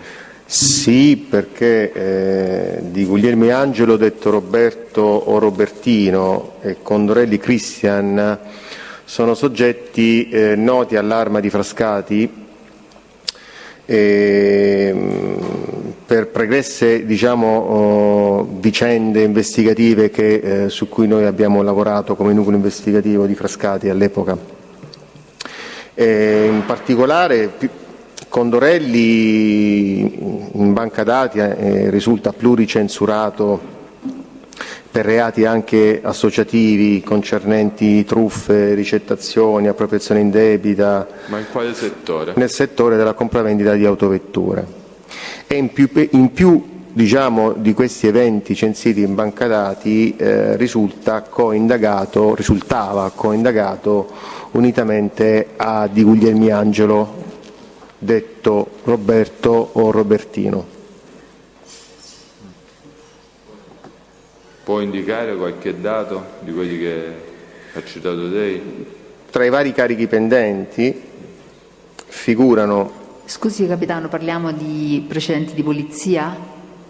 Cioè, quando per ora... di carichi pendenti, diciamo sì, procedimenti di polizia? Sì, parliamo di questo, sì. Sì, ecco, per avere... Io gli ho chiesto se erano noti all'ufficio per... Sì. Faccio riferimento al procedimento penale numero 47139 del 2011 nei confronti di Condorelli Christian, di Guglielmi Angelo ed altri 9 soggetti, indagati fra l'altro per il delitto di associazione a delinquere finalizzata a commettere una serie di truffe riguardanti autovetture. Le risulta che nell'ambito di questo procedimento sia stata emessa una misura cautelare? Sì, un'ordinanza del 3 dicembre del 2012 nei confronti, fra gli altri, di Condorelli Christian e di Guglielmi Angelo. In questa ordinanza è stata sottolineata la particolare vicinanza esistente tra il Di Guglielmi e soggetti appartenenti alla famiglia Casamonica, nonché è stata anche evidenziata la notevole pericolosità di Condorelli Christian, indicato come viene citato. Quanto al Condorelli, dal materiale indiziario risulta in modo inequivocabile il supporto strategico offerto dal predetto alle illecite attività del gruppo e la indubbia strumentalizzazione della concessionaria Autoleader da lui gestita alla finalità di impedire il rintracciamento delle autovetture oggetto delle truffe mediante una successione rapida di trasferimenti e in taluni casi l'esportazione delle autovetture all'estero. Senta, sempre come carichi pendenti le risultano procedimenti sempre per reati relativi ad autovetture a carico di questi soggetti? Faccio riferimento al procedimento penale 59.594/2013 a carico di Guglielmi Angelo +1 per la ricettazione dell'autovettura Porsche 911 Carrera targata Domodossola Livorno 296 Roma Firenze. Faccio riferimento al procedimento penale 45.339 del 2011 a carico di Condorelli Christian per la ricettazione dell'autovettura Dodge Nitro targata Domodossola Napoli 790 Domodossola Whisky.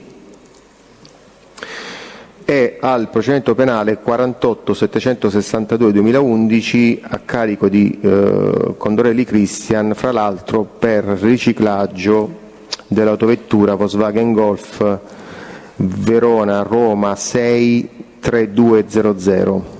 Ok, senta capitano, con riferimento alla car service di Condorelli e all'Auto Evolution di Guglielmi, ci può dire se ha compiuto accertamenti per verificare insomma che tipo di attività commerciale esattamente eseguono queste due società che sono indicate in imputazione? Allora, entrambe sono società a responsabilità limitata semplificata. La car service del Condorelli è stata costituita il 28 giugno del 2013 da tale Rotaru Ionela Mariana ed è stata poi acquisita dal Condorelli il 28/10 del 2014 con €1 di capitale sociale. Questa società, leggendo la visura camerale,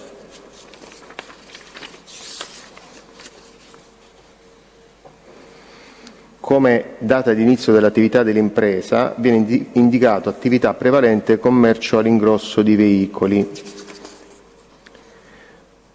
Come attività esercitata nella sede legale viene indicato commercio all'ingrosso di veicoli. Non è titolare di nessun tipo di licenza di noleggio di veicoli. Ecco. La Auto Evolution SRLS invece di Guglielmi Angelo, costituita il 18 dicembre del 2014, come attività indicata in Camera di Commercio c'è scritto autonoleggio senza conducente e questa società ha anche una licenza comunale per il noleggio di veicoli senza conducente ed è la licenza numero 40408 del 29/04/2014. Quindi l'Auto Evolution poteva noleggiare, la car service no? No. Ok, senta, adesso partiamo proprio dai dati oggettivi, anche in ordine cronologico, con riferimento ai fatti oggetto di imputazione capi OOPP. Ci dice questa autovettura quando è stata acquistata, da chi, se avete verificato che ne avessero disponibilità qualcuno degli odierni imputati, da quando, sulla base di quale titolo? Allora, facciamo riferimento a questa autovettura Smart alimentazione a benzina targata Empoli Y522 Roma X. Sono stati fatti accertamenti sul fascicolo ACI del ACI-PRA. Questo veicolo è stato acquistato il 4 maggio del 2016 per l'importo di €10.000 dalla Car Service SRL di Condorelli Christian, è stato acquistato dalla Trastevere Carl. Sempre lo stesso giorno è stata ceduta alla Auto Evolution SRL del Di Guglielmi per l'importo di €10.500. Successivamente, il 9 marzo del 2017, l'Auto Evolution la ricede alla Car Service del Condorelli per l'importo di €10.300. Quindi scusi, prima la car service l'acquista, lo stesso giorno la cede all'Auto Evolution e poi a marzo 2017 passa di nuovo dall'Auto Evolution alla car service. Sì. Ok. Detto, qual è la data dell'acquisto di questa autovettura, prima dalla car service e poi dall'Auto Evolution? 4 maggio 2016. 4 maggio, quindi lo stesso giorno la acquista e la cede? Sì. Ok. E avete accertato da quando, qualcuno ci dica lei, degli odierni imputati alla disponibilità di questa autovettura rispetto all'acquisto? Quanto tempo dopo? Allora,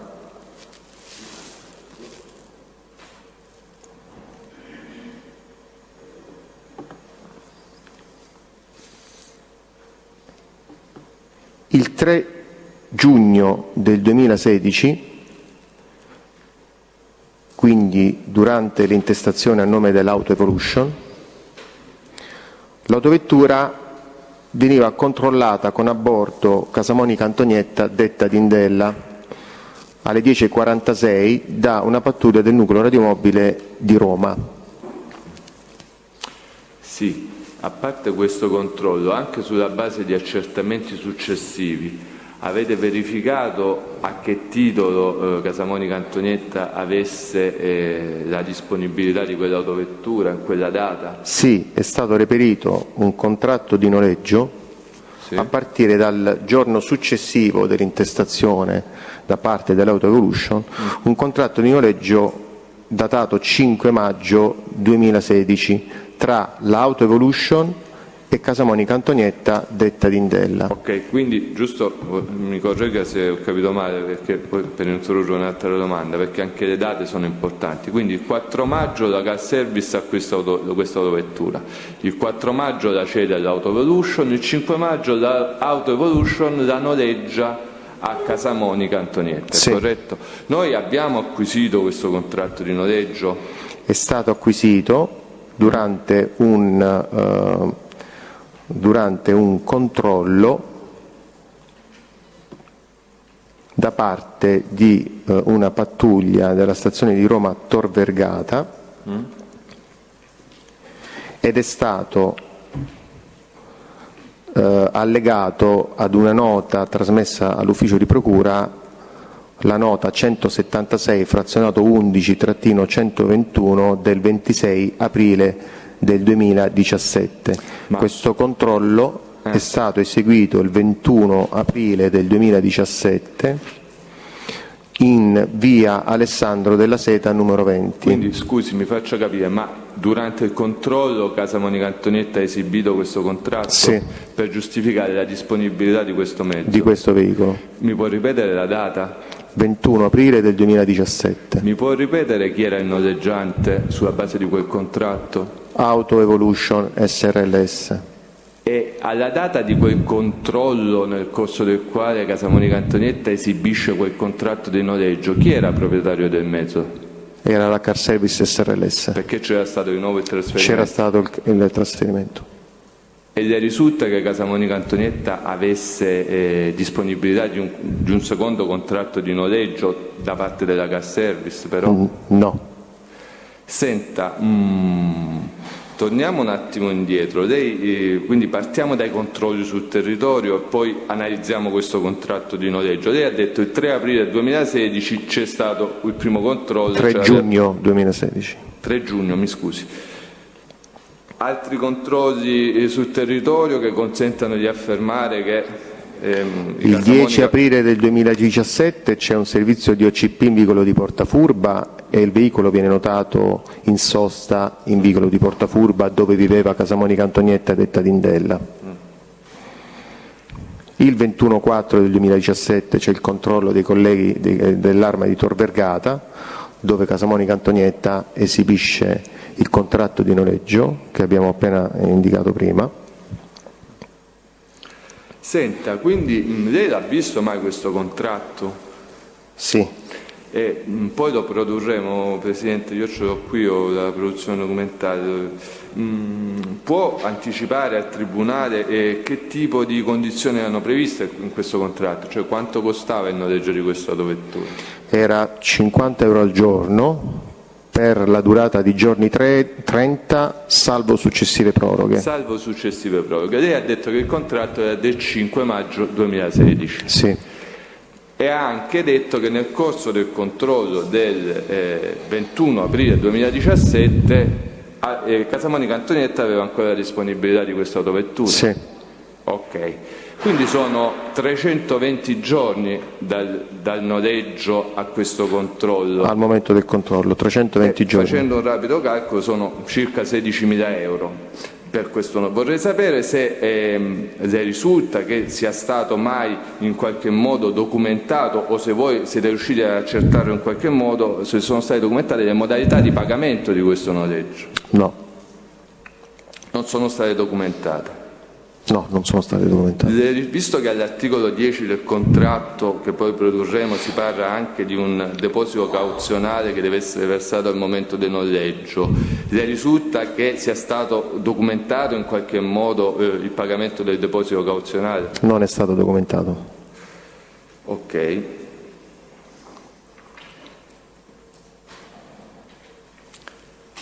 Senta, che cosa succede dopo il controllo del 21 aprile 2017? Che il 26, quindi a distanza di qualche giorno, Casamonica Antonietta si è intestata l'autovettura. 26 aprile 2017, quindi risulta dopo questo controllo Una formale intestazione. nel corso del quale lei esibisce il contratto di noleggio dell'Auto Evolution, che non era più proprietaria del mezzo, si è intestata l'autovettura. Con un importo di acquisto indicato in 9.000 euro. 9.000 euro. E avete verificato, è stato documentato, sono stati documentati il pagamento di questi 9.000 euro? No. Quindi in teoria, stando a quello che risulta dal contratto, Casamonica Antonietta avrebbe versato 16.000 euro più o meno per il noleggio per quasi 10 mesi e poi 9.000 euro per l'acquisto, è corretto? Sì. Sono 25.000 euro. Quanto valeva quell'autovettura? È stata acquistata a 10.000. Era stata acquistata a 10.000 quando? Nel 2016. Ok. Senta, ok, questi sono i dati documentali. Poi vorrei sapere se dalle operazioni tecniche è emerso un rapporto, partiamo da quelle diciamo del 2016, un rapporto fra il Condorelli o il Di Guglielmi e qualcuno dei soggetti appartenenti alla famiglia Casamonica, e se è emerso che questo rapporto aveva ad oggetto anche la disponibilità a fornire autovetture. Sì, ci sono delle intercettazioni nell'arco temporale dal 14 marzo del 2016 al 25 marzo del 2016 tra Casamonica Liliana, cioè la sorella di Casamonica Antonietta, e Condorelli Cristian. Condorelli Cristian utilizzava l'utenza intestata alla precedente titolare della società Rotaru Ionela Mariana, ed è l'utenza numero 327 14 61 247.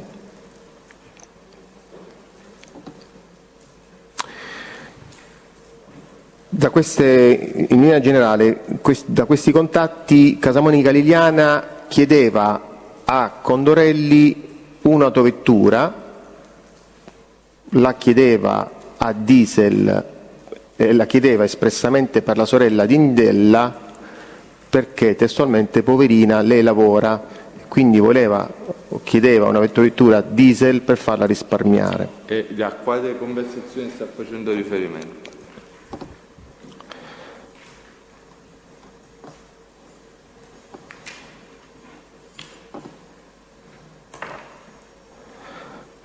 Alla progressiva 24960 del RIT 6885 2015.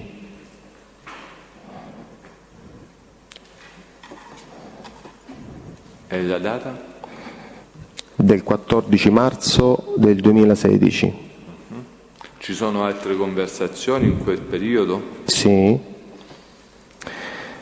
Faccio riferimento anche alla progressiva 25333 RIT 6885 2015 del 15 marzo del 2016. Questa conversazione merita ascolto perché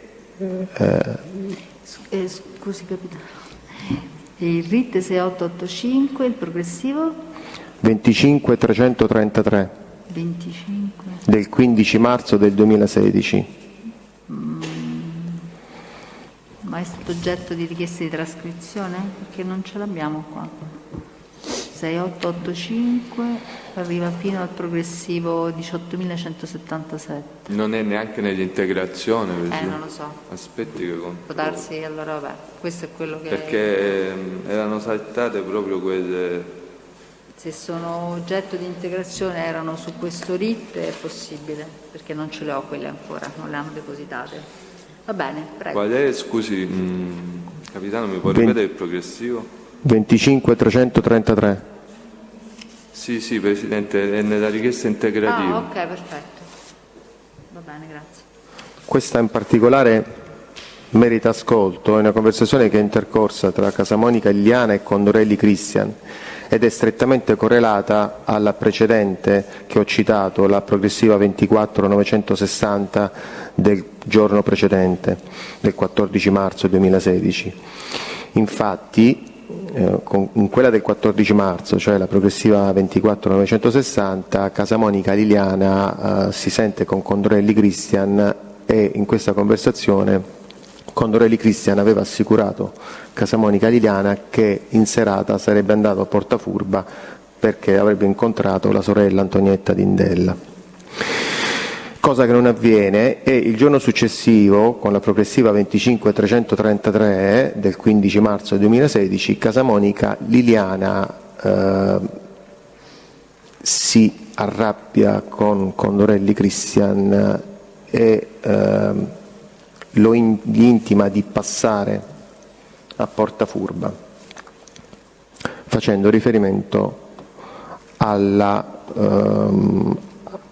discorso della telefonata precedente, insomma, di questa autovettura che il Condorelli avrebbe dovuto fornire a Casamonica Liliana. La leggo testualmente. Cristian, Cristian, eccomi tesoro, scusa, mi avevo lasciato il telefono in auto. Liliana, ecco, mi fai un favore, Acri? Certo, dice Liliana, oggi è una giornata avvelenata. Ti chiedo una gentilezza, non mi far venire a me da te.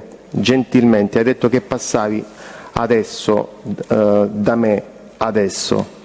Cristian dice no, stasera ti avevo detto. Liliana, Acri, se tu pensi che sono una ritardata mentale, perché già dovevi passare ieri sera da me. Poi dice a Cristian, io ti ho chiamato, guarda le chiamate senza risposta.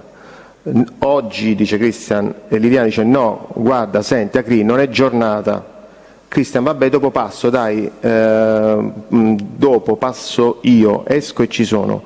Liliana dice a Cristian, e Condorelli dice prima di cena sono da te, e Liliana dice no, a Cristian devi passare adesso.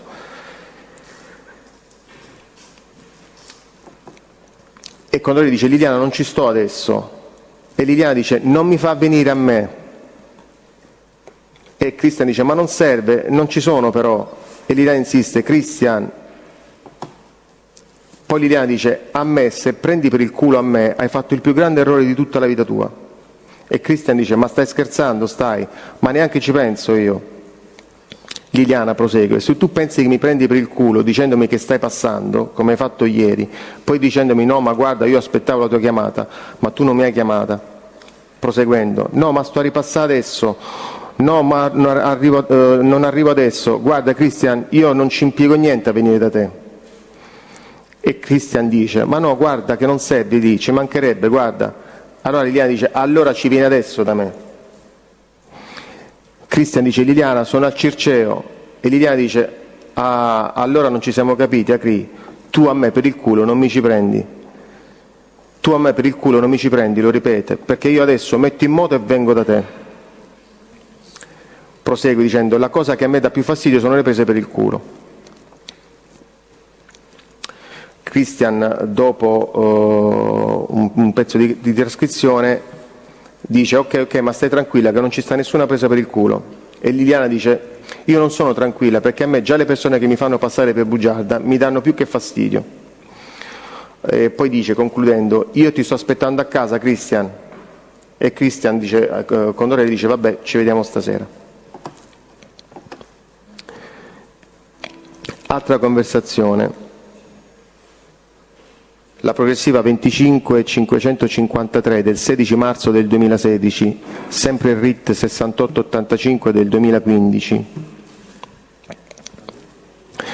Testualmente, Liliana, sì, ti ho cercato perché ti volevo dire la macchina di mia sorella, se la puoi prendere gentilmente diesel? Fammi questo favore, perché lei, poverella, va a lavorare e non ci deve mettere tutti i soldi per la benzina. E allora Cristian dice: allora Liliana, domani mattina presto io chiamo subito su e sento se riesco a fare il cambio con con un diesel. Il giorno seguente, 17 marzo del 2016, altra conversazione telefonica tra Liliana e Condorelli Cristian. Faccio riferimento alla progressiva 25696. Mi scusi, da Sassari, c'è interrompo? Sente? Prego.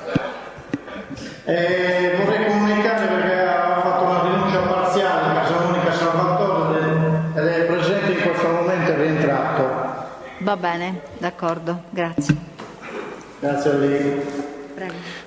Quindi diciamo il 17 marzo del 2016 la progressiva 25696, sempre del RIT 6885 del 2015. In questa conversazione interviene anche Casa Monica Massimiliano, detto Ciufolo, fratello di Liliana. E in questa conversazione Condorelli dice: allora io ho sentito tutto quanto, ma per la diesel mi dicono che non ci sta possibilità purtroppo, perché non la ha, in quanto non esiste diesel ancora. Cioè Cristian faceva riferimento a un nuovo modello Smart che all'epoca delle telefonate ancora non la producevano a diesel.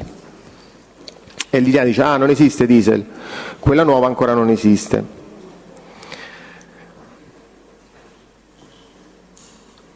E poi dice Liliana: non lo sapevo perché pensavo che la facevano, invece no, è uscita adesso.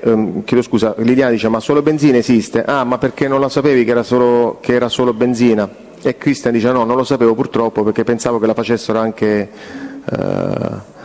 che fosse uscita adesso anche la Cabrio. A quel punto poi Liliana dice: Acri, ci conto, poi si sente in ambientale la voce di Massimiliano che dice: ah, oh, ci contiamo, E Cristian dice: vai, faccio tutto il possibile, mannaggia a voi, e ridacchia. E Massimiliano dice: vai, pensaci te. Il 22 marzo del 2016, altra conversazione per questa storia, dalla progressiva 26388, sempre del RIT 6885 del 2015. Da questa conversazione si comprende che Cristian è riuscito a recuperare un veicolo per i Casa Monica che indica come una Smart da fantascienza proprio. E in un tratto di questa conversazione si comprende come Condorelli Cristian avrebbe dovuto recuperare un'altra autovettura nella disponibilità di Casa Monica che indicava come quella bianca, perché l'aveva piazzata ad una ragazza. Per questo motivo doveva in qualche modo recuperare questa vettura anche per un lasso di tempo minimo per farla vedere a questa ragazza. Testualmente, Condorelli Cristian: io sono riuscito a fare tutto, ti ho preso una Smart da fantascienza proprio. Un commento, una ammazza che figata, E dice Cristian: e proprio di questo dicevo, ascoltami, io quella bianca sono riuscito a fare così, quella bianca le riesco a dare a quella ragazza. E dice Liliana: sì. Cristian dice: come ti ho detto? E Liliana dice: sì, domani mi arriva, però te la lascio a te io quella, e poi 3-4 giorni arriva quell'altra, capito Liliana? Va benissimo, dice Liliana. Cristian dice: l'unica cosa poi mi servirà un'oretta per fargliela vedere un attimo a questa ragazza. Sì, ma non ti preoccupare, ok va bene. Il 25 marzo del 2016 un'altra conversazione, faccio riferimento alla progressiva 26890, sempre del RIT 6885 del 2015. La macchina è arrivata. Dice Condorelli: la macchina mi è arrivata, ce la fai venire qua da me tu? E Liliana dice: tu adesso, se tu mi diresti, io ti regalo 10.000 euro. Ridacchiano. Dice: vieni tu da me, dice Liliana a Cristian. Condorelli Cristian: mi è arrivata, però le targhe me le spediscono domani. me le mandavano ed allora non sapevo come portartela. Te la volevo far vedere, ecco perché ti ho detto vieni. Gliel'ho fatta vedere anche ad Alfredo, dice bellissima. E poi aggiunge, tuo fratello, Christian dice a Liliana, tuo fratello ce la fa a venire tuo fratello, almeno a darmi la soddisfazione, dai cavolo. E Liliana dice, Acri, e come viene con l'autobus, sta senza patente. Al momento di questa conversazione, dei fratelli conviventi di Liliana a Vicolo di Portafurba che erano senza patente era Casamonica Massimiliano detto Ciufalo, perché gli era stata revocata dal gennaio del 2012. Poi dice Condorelli, riferendosi a questa macchina che è arrivata per i Casamonica, sta qui, già l'ho parcheggiata dentro l'autosalone mio, tutto a posto, lavata, pulita e stirata. E quest'altra settimana mi sono già organizzato per partire e andare a prendere quell'altra.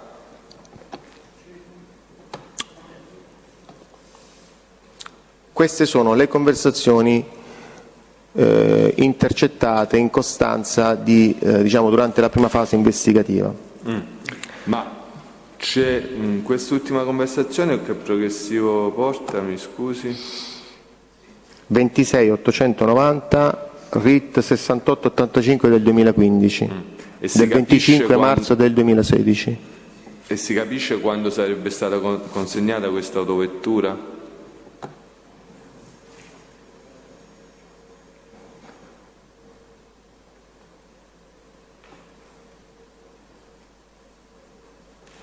Lui dice, sta qui, già l'ho parcheggiata dentro l'autosalone mio. Ok, dice Liliana, tutto a posto, lavata, pulita e stirata.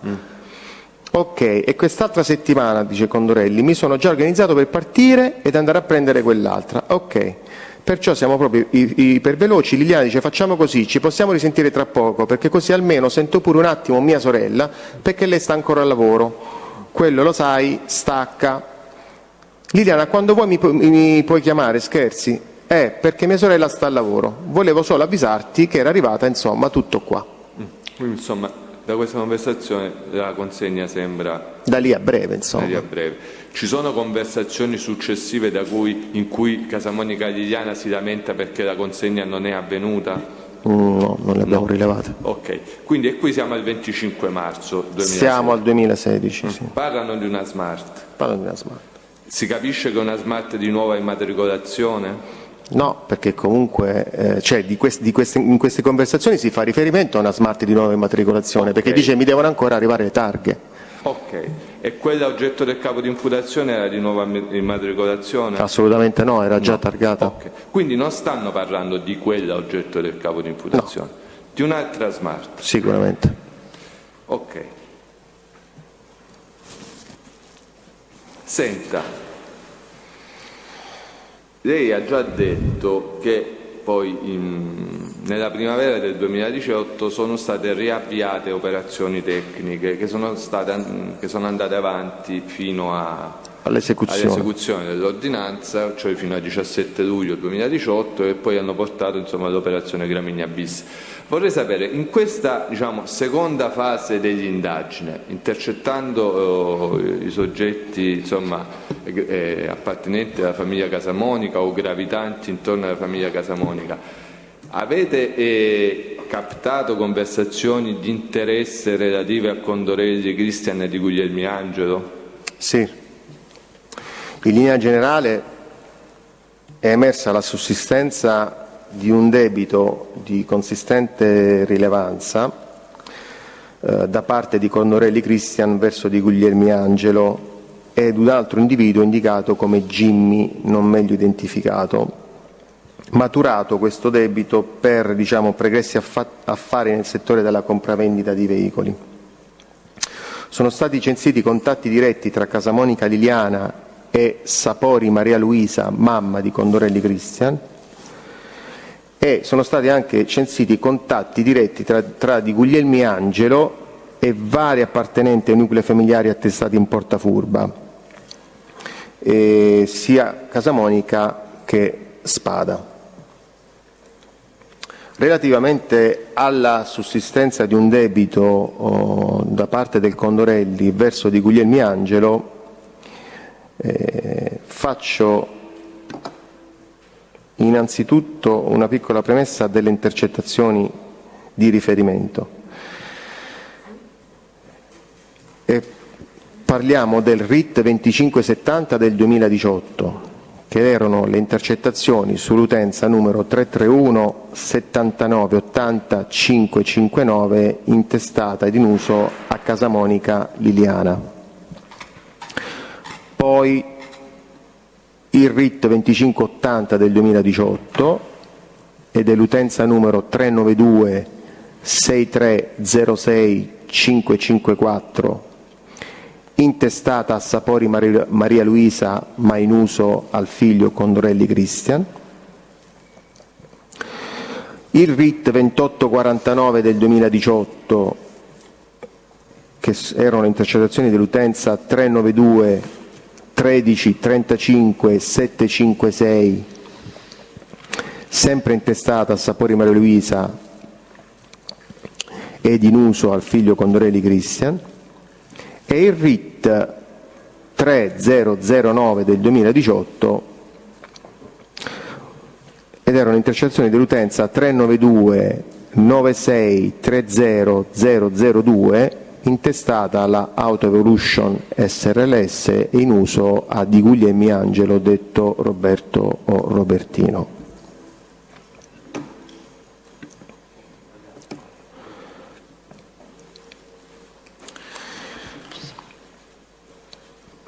Una prima conversazione da cui emerge la situazione debitoria del Condorelli verso il Di Guglielmi è la progressiva 6282 del RIT 2849 del 2018 del 25 maggio del 2018. Questa è una conversazione che intercorre tra Condorelli Cristian e tale Ziliani Luca, titolare di un'altra concessionaria auto della capitale. E in questa conversazione emerge come il Condorelli fosse in debito verso individui che indica come zingaracci e in particolare anche verso Di Guglielmi Angelo detto Roberto o Robertino. In quel momento storico Condorelli Cristian stava gestendo un altro autosalone e il Zilani si era sincerato del fatto che i suoi creditori non fossero venuti a conoscenza di questa attività avviata dal Condorelli. Il Condorelli risponde di averne fatto parola solo al Di Guglielmi, al quale però avrebbe riferito di essere solo un mero dipendente, aggiungendo di essere disposto a pagare anche 1.000 euro al mese pur di non essere perseguitato. Testualmente Condorelli: non mi va manco di dare spiegazione al momento, mi hanno preso a lavorare, c'ho 1.000 euro di stipendio, che voi quelli vietteli a pigliare, che ne so, che te devo dire, ma glieli do pure tutti, basta che te li levi dal cazzo, capito?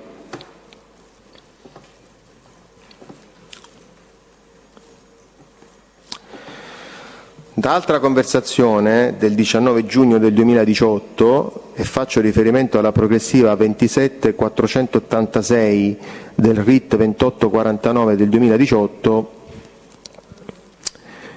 Condorelli Cristian parla con il padre Condorelli Cesare. Dalla conversazione, durante la conversazione i due fanno riferimento al debito in essere del figlio con gli zingaracci e paventano una soluzione alternativa, cioè quella di vendere o gestire un autolavaggio di proprietà del padre del Condorelli. Tuttavia il padre del Condorelli evidenzia delle perplessità. Testualmente: sì, lo so, Cri, però noi pure abbiamo fatto delle riflessioni sul fatto di darglielo per 12 anni, poi non lo riprendiamo più, questi si infilano dentro. No, questi sono troppo prepotenti, Cri, non mi è piaciuto come hai esordito, questi si vogliono infilare dentro e dopo ti fanno tribolare.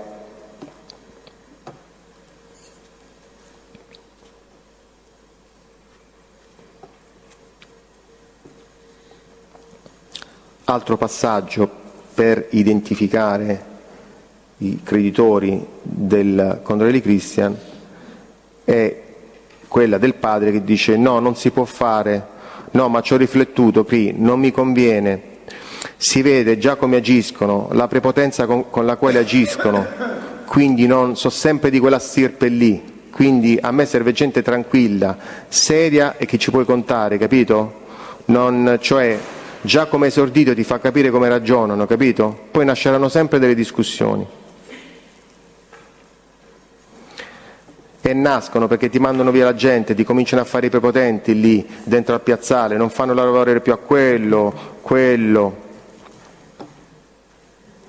Poi, continuando sempre il padre, tu ti fidi troppo di questa gente. Già come ha esordito, 400 euro, casa sua, 1.200, già ti fa capire la prepotenza.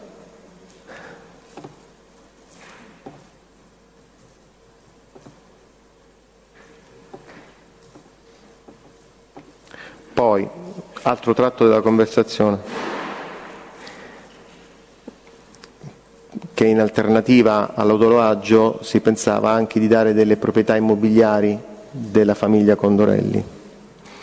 E quindi dice Christian, secondo te il prezzo giusto delle 4 case, senza quella di lato, diciamo, e il padre dice, cioè le 3 sotto più quella sopra, bravo, ma chi è, sempre Roberto? Roberto e Jimmy, diciamo. E il padre dice, bella accoppiata. Certo, dice Christian, vogliono recuperare i soldi loro, però ci devono anche dare la differenza, di accollarsi i mutui, tutto, io non voglio sapere più un cazzo e non voglio più pagare niente. E poi proseguono sugli importi, sono 5,50 come valore degli immobili, 5,50 o 600, devo fare bene i conti, dice il padre. Sì, 6 piotte, non una lira di meno, perché se calcoli una piotta e mezza l'uno, quelli sotto sono 4,50.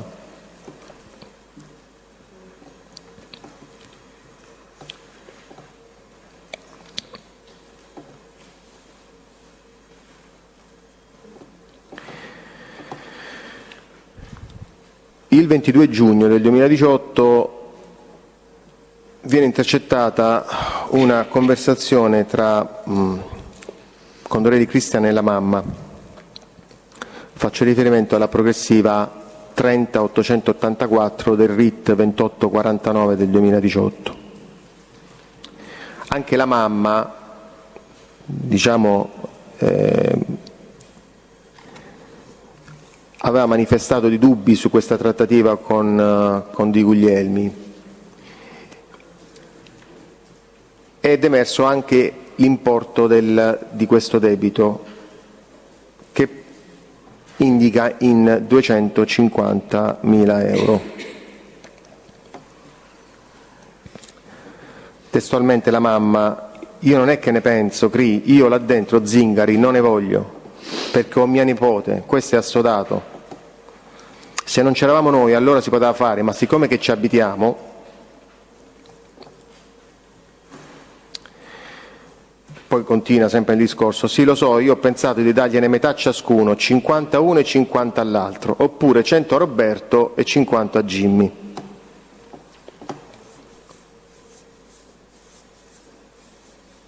Conversazione lunga.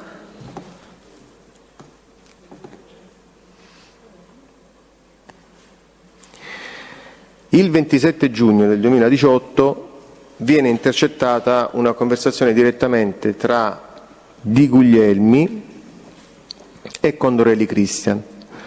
Facciamo riferimento alla progressiva 35704 del RIT 2849 2018 del 27 giugno 2018.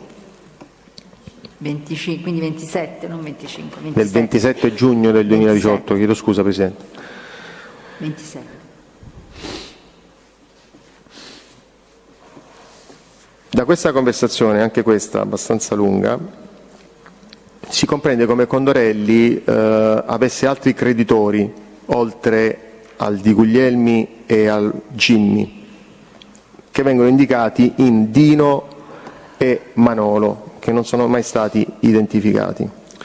Senta capitano, va bene, poi per questa conversazione facciamo un invio alla perizia. Dico, abbiamo documentato i rapporti fra Condorelli e Di Guglielmi in quel momento storico. Vorrei sapere se Da quelle intercettazioni è emerso anche l'esistenza di un rapporto attuale, quindi alla primavera del 2018, fra Condorelli Cristian e soggetti appartenenti alla famiglia Casamonica.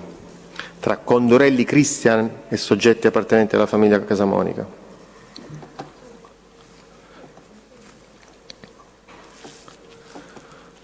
Abbiamo delle conversazioni che sono intercorse direttamente tra Casamonica Liliana e Sapori Maria Luisa, mamma di Condorelli Cristian.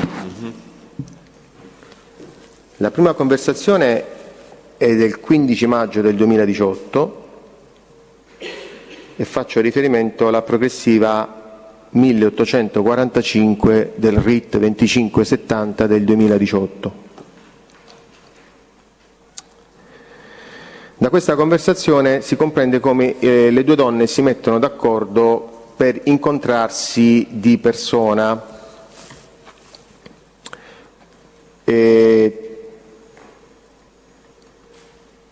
Nell'occasione Sapori Maria Luisa, cioè Liliana, Casamonica Liliana, insiste per un incontro per l'indomani. Sapori Maria Luisa dice: quando finisco ti telefono, ma io penso pure domani verso la sera, insomma, hai capito? Pure verso le 5:30, le 6, capito Stefà? Va benissimo. E concludono: ci vediamo domani, dai. Il giorno seguente, il 16 maggio, in serata, alle 21:17, quindi diciamo in orario successivo a quello concordato con Casamonica Liliana, mamma e figlio, quindi Sapori Maria Luisa e Condorelli Cristian, si sentono. Faccio riferimento alla progressiva 164 del RIT 2849 del 2018.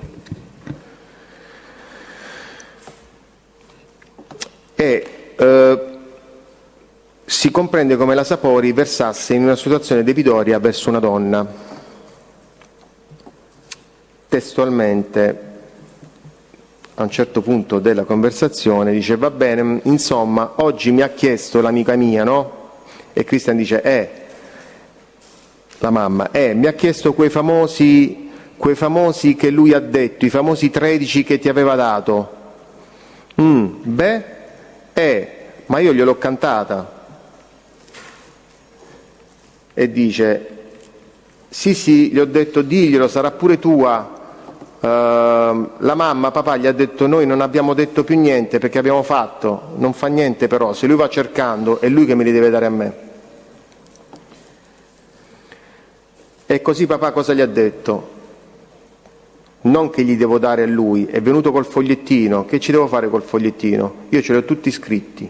Ha tutto segnato papà, no? Dice Cristian. Sì, papà, ha tutto segnato.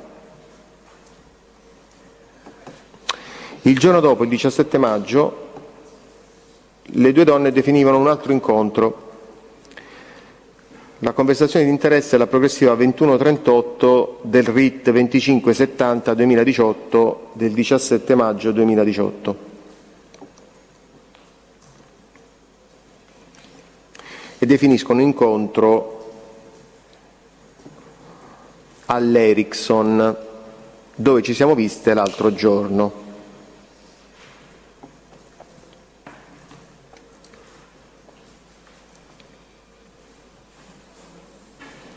Senta, ok, quindi lei ha parlato dei rapporti fra Di Guglielmi e Scusate, può precisare meglio i conversanti quest'ultima? Chiedo scusa. I conversanti di quest'ultima. L'ultima conversazione, quella la progressiva 2138? Sì. Sapori Maria Luisa e Casamonica Liliana. Ok, grazie. Chiedo scusa. Senta, quindi lei finora ha detto, con riferimento alle operazioni tecniche del 2018, che è stato accertato l'esistenza di un rapporto attuale fra, diciamo, la famiglia Condorelli e i Casamonica, i nostri Casamonica, i nostri imputati, e che esisteva anche un rapporto fra Condorelli e Di Guglielmi debitorio da parte del condorente. Un'ultima domanda avrei con riferimento a questo capo di imputazione. Vorrei sapere se dalle operazioni tecniche del 2018 è emerso che il nostro Di Guglielmi Angelo, il nostro imputato, era solito fornire autovetture ad altri soggetti appartenenti alla famiglia Casamonica Lato Sensu Intesa. Sì, sempre in questa seconda fase di intercettazioni sono emersi contatti diretti tra Di Guglielmi Angelo, detto Roberto Robertino, con Casamonica Guerrino e anche con Casamonica Consiglio, detto Simone, ma anche con Spada Ottavio. I contatti tra Di Guglielmi e Casamonica Guerrino erano perché Guerrino aveva intenzione di cambiare l'autovettura e quindi cercava Di Guglielmi affinché quest'ultimo potesse reperire un'altra autovettura. Abbiamo invece poi, per quanto riguarda invece Spada Ottavio, abbiamo documentato come in data prossima al 17 maggio del 2018 Di Guglielmi aveva sicuramente la disponibilità di un'autovettura Toyota in possesso a Spada Ottavio e la moglie Spada Cristina, che aveva fatto riparare per conto dei predetti, motivo per cui avrebbe dato un veicolo a noleggio a Spada Ottavio e Spada Cristina. Le conversazioni di interesse sono la progressiva 959 del RIT 2595-2018 del 17 maggio 2018, intercorsa tra Spada Cristina e l'utenza numero 3400960613, intestata in uso a tale Vitaliano Marrazzo Emanuela, risultata essere la segretaria di Guglielmi Angelo, detto Robertino. E la progressiva 963 del RIT 2595-2018, sempre del 17 maggio 2018, che intercorre tra Spada Ottavio e sempre la Vitaliano Marrazzo Emanuela. In queste conversazioni si fa riferimento ad un veicolo Toyota con cambio automatico che il Di Guglielmi, cioè di proprietà insomma della famiglia di Spada Ottavio e della Spada Cristina, che il Di Guglielmi aveva fatto riparare, e quindi siccome Spada Cristina aveva bisogno di una macchina sostitutiva, il Di Guglielmi per il tramite della Vitaliano Marrazza avrebbe provveduto a portargli un veicolo sostitutivo direttamente a Porta Furba. Poi questa situazione è rientrata e quindi nella sera dello stesso giorno, come indica Spada Ottavio alla segretaria, Spada Ottavio si era accordato direttamente con il cugino, cioè che indica cugino di Guglielmi Robertino, che gli avrebbe portato direttamente la sua autovettura Toyota che era stata riparata. Questa autovettura poi è stata rinvenuta il 17 luglio del 2018 all'atto dell'esecuzione della misura cautelare ed è stata sequestrata. È una Toyota Yaris con cambio automatico targata Empoli-Napoli 870 X-Ray Domodossola. E a chi è intestata?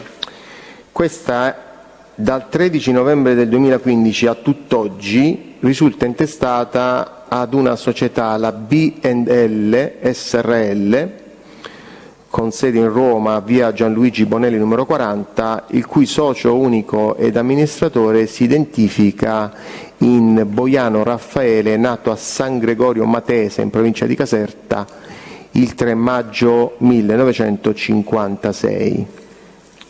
E avete accertato sulla base di quale titolo ne avesse disponibilità Spada Cristina, Spada Ottavio? No, è emerso solo che relativamente all'assicurazione di questo veicolo, dal 29 agosto del 2017 al 20/08/2018 con 2 coperture semestrali.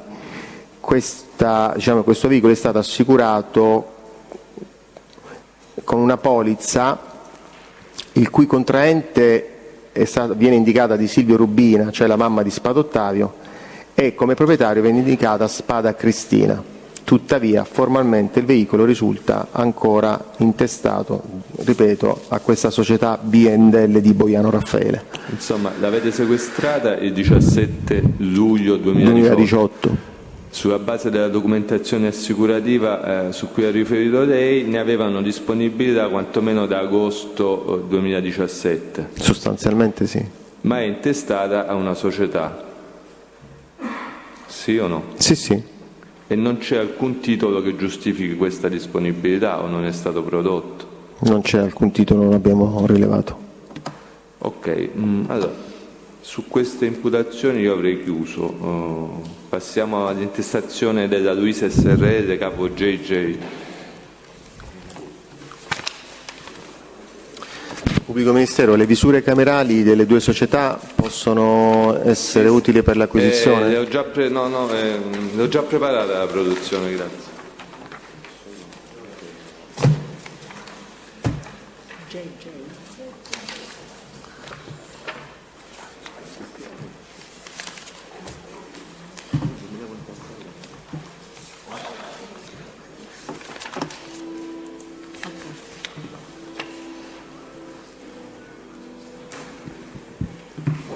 Allora, per quanto riguarda... Ecco, questa ipotesi di reato, lo spunto investigativo da chi è stato fornito per questa ipotesi di reato? È proprio quello, stavo dicendo, che questo capo di imputazione nasce sulla base di dichiarazioni fortemente individualizzanti rese da Casavecchia Fabio Massimo nel corso di interrogatorio del 17 luglio del 2017. Sulla base proprio delle dichiarazioni rese dal Casavecchia è stato eseguito un servizio di osservazione ed è stato individuato il locale, il ristorante all'insegna Snob Fish Restaurant Music Bar al civico 17 di Vicolo delle Grotte. E faccio riferimento a una notazione di PG del 18 luglio del 2017.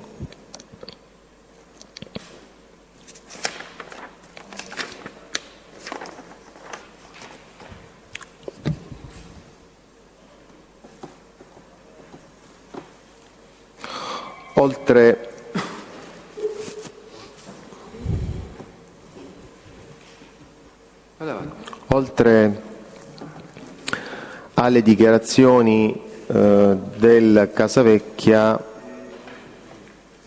sono stati eseguiti accertamenti, ripeto, che abbiamo compendiato in 2 note, sono la 176 frazionato 11-125 del 16 agosto 2017 e alla nota 176 frazionato 11-126 dell'11 settembre del 2017. E ci sono riverberi anche da delle intercettazioni condotte nell'ambito del procedimento penale 6230 del 2017 dai carabinieri della compagnia di Roma Casilina, che sono state trasmesse dall'ufficio di procura in stralcio al PG operante, e sono intercettazioni dell'utenza numero 338 59 18 443 autorizzate con RIT 2032 del 2017 e l'utenza all'epoca era in uso a Casavecchia Fabio Massimo.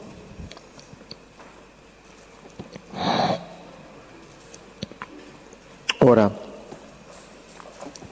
relativamente agli accertamenti che sono emersi sulla base delle dichiarazioni di Casavecchia, oltre a rilevare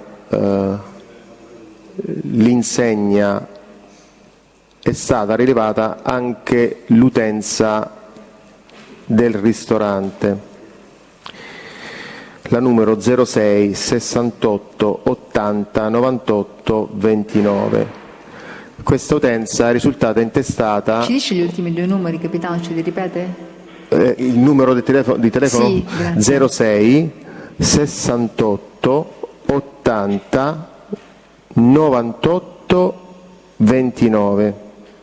Questa utenza è risultata intestata alla società Luisa SRLS, costituita il 14 aprile del 2017 con capitale di €1 da Bonilauri Alessandro.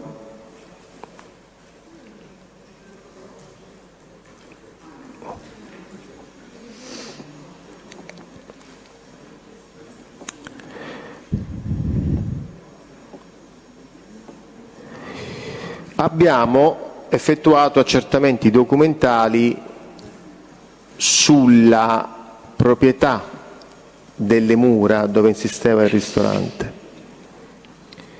nonché sui contratti di affitto delle mura e anche dei beni strumentali. Quindi è emerso che il 17 maggio del 2017, quindi la società Luisa SRLS di Bonilauri viene costituita il 14 aprile del 2017. Il 17 maggio del 2017 la Luisa SRLS ha stipulato un contratto di affitto d'azienda con la Geris 2000 SRLS di tale Sole Teresa per la durata di 3 anni, con decorrenza dal 18 maggio del 2017 e scadenza il 17 maggio del 2020. Tale contratto prevedeva un canone di €12.000 annui, pari a €1.000 mensili. La società Geris 2000 SRLS è stata costituita il 29 marzo del 2017, cioè poco prima della costituzione della Luisa, e il 13/4 del 2017, cioè il giorno prima della data di costituzione della Luisa, ha acquistato l'attività commerciale costituita dalle autorizzazioni amministrative di somministrazione bevande, nonché autorizzazioni sanitarie e arredi e attrezzatura, ha acquistato questa attività da un'altra società che e poi il successivo 17 maggio del 2017 ha affittato alla Luisa. Relativamente invece alle mura, le mura erano di proprietà all'epoca dei fatti, o meglio dal 28/10 del 2013, della società Finsole, società in accomandita semplice, sempre di Sole Teresa.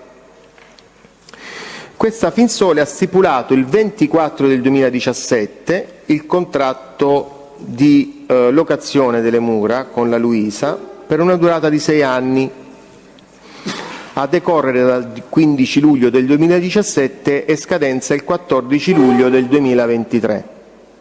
Questo contratto prevedeva un canone di €48.000 all'anno, da pagarsi in rate mensili di €4.000, ridotte dal 15 luglio 2017 al 14 luglio 2018 in €2.000 e poi dal 15 luglio 2018 al 14 luglio 2019 in €2.500. Dal 15 luglio 2019 al 14 luglio 2020 in €3.000 e poi dal 15 luglio 2020 al 14 luglio poi dal 15 luglio 2020 al 21 3.500, poi dal 21 in poi 4.000 euro. Questi sono gli accertamenti documentali pubblico ministero relativamente alla Luisa. Poi ci sono le intercettazioni. Sì, se ci indica i RIT progressivo, i conversanti. Allora, innanzitutto le intercettazioni nell'ambito del procedimento penale 44.106, cioè quelle fatte da noi, Bonilauri Alessandro ha intrattenuto contatti con Casamonica Domenico. Questi contatti sono avvenuti sempre dopo le 21 di sera ed erano contatti finalizzati ad incontri di persona con Casamonica Domenico a casa del Casamonica Domenico. Alessandro è comparso nelle intercettazioni dell'epoca con l'utenza numero 389 64 19 075, che egli stesso ha fornito nel corso di eventi di polizia registrati in banca dati SD. Relativamente a questi contatti tra Bonilario Alessandro e Casamonica Domenico indico le progressive.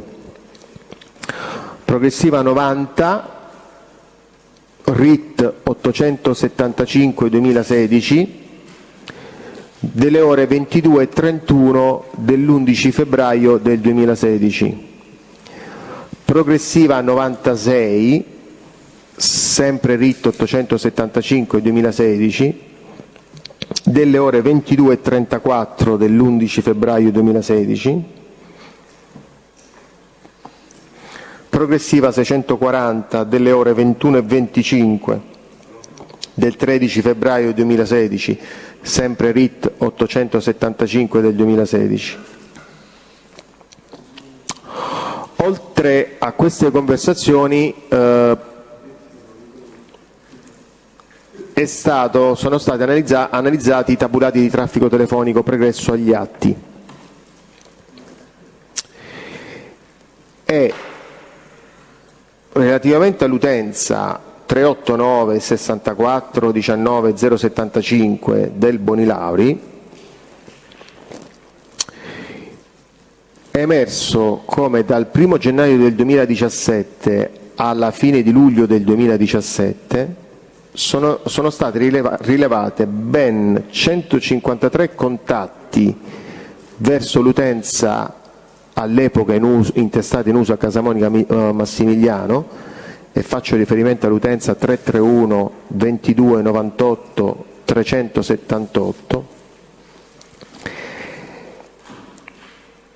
e 41 di cui 6 sms, 41 contatti di cui 6 sms ricevuti in entrata da Casamonica Massimiliano verso Bonilauri. Più precisamente, questi contatti si sono succeduti tra il 26 marzo e il 26 maggio del 2017, ovvero in un arco temporale più circostanziato, in cui sostanzialmente sono iniziati 3 giorni prima della data di costituzione della Geris, che ripeto la Geris è stata costituita il 29 marzo del 2017, e sono proseguiti questi contatti nell'arco temporale in cui la Geris ha acquistato dall'altra società Brasia l'azienda commerciale, l'attività commerciale poi data in locazione, e quindi l'ha acquistata il 13 aprile del 2017. È stata costituita la Luisa il 14 aprile del 2017, la Luisa ha stipulato con la Finsole il contratto di locazione dell'immobile il 20 aprile 2017 e poi con la Geris invece è stato stipulato il contratto di affitto di azienda il 17 maggio del 2017. Questi sono, diciamo, i contatti dai tabulati telefonici. Durante le intercettazioni dell'utenza di Casamonica Massimiliano, dell'utenza che prima ho citato, la 331 22 98 378, le intercettazioni di Casamonica Massimiliano sono avvenute dal 15 ottobre del 2015 al 22 marzo del 2016. Durante questo arco temporale non sono mai stati censiti contatti con Bonilauri Alessandro. Avete eseguito accertamenti reddituali sulla posizione di Bonilauri? Certo. Diciamo in linea generale che i redditi del Bonilauri dal 2010 e anche cioè lui non percepiva redditi dal 2010. Per il 2011 0, 2012 0, 2013 0, 2014 0, 2015 0. E nel 2010 quanto aveva percepito in tutto l'anno? 146 euro. 146 euro. In linea generale, diciamo, redditi del tutto incongruenti con l'apertura di un'attività di ristorazione.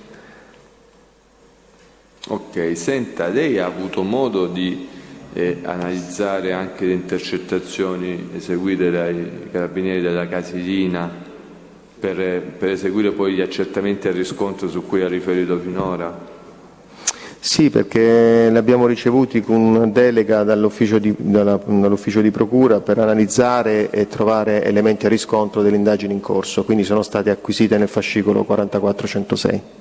Ci può indicare quali sono le conversazioni con riferimento alle quali, per eseguire il riscontro, alle quali avete poi eseguito un'attività di indagine? Quali sono queste conversazioni? Sì, faccio riferimento alla progressiva 3144, RIT 2032-2017 del 26 giugno del 2017. E chi sono gli interlocutori? Casavecchia Fabio Massimo e Bonilauri Fabio, fratello di Alessandro.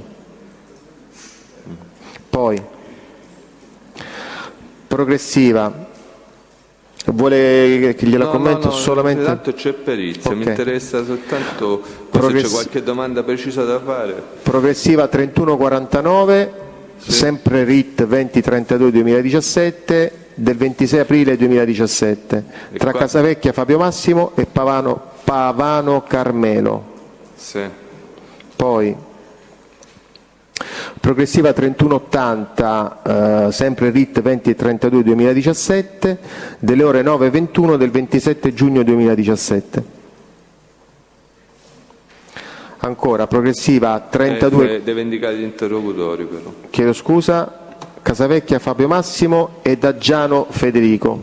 Senta, in questa conversazione, anche in quell'altra, c'è un riscontro relativo alla localizzazione satellitare installata sull'autovettura in uso del Casavecchia. Ci può riferire su questo? Sì, allora relativamente alla progressiva 3149 del 26 aprile 2017, il GPS installato sulla Fiat Punto in uso a Casavecchia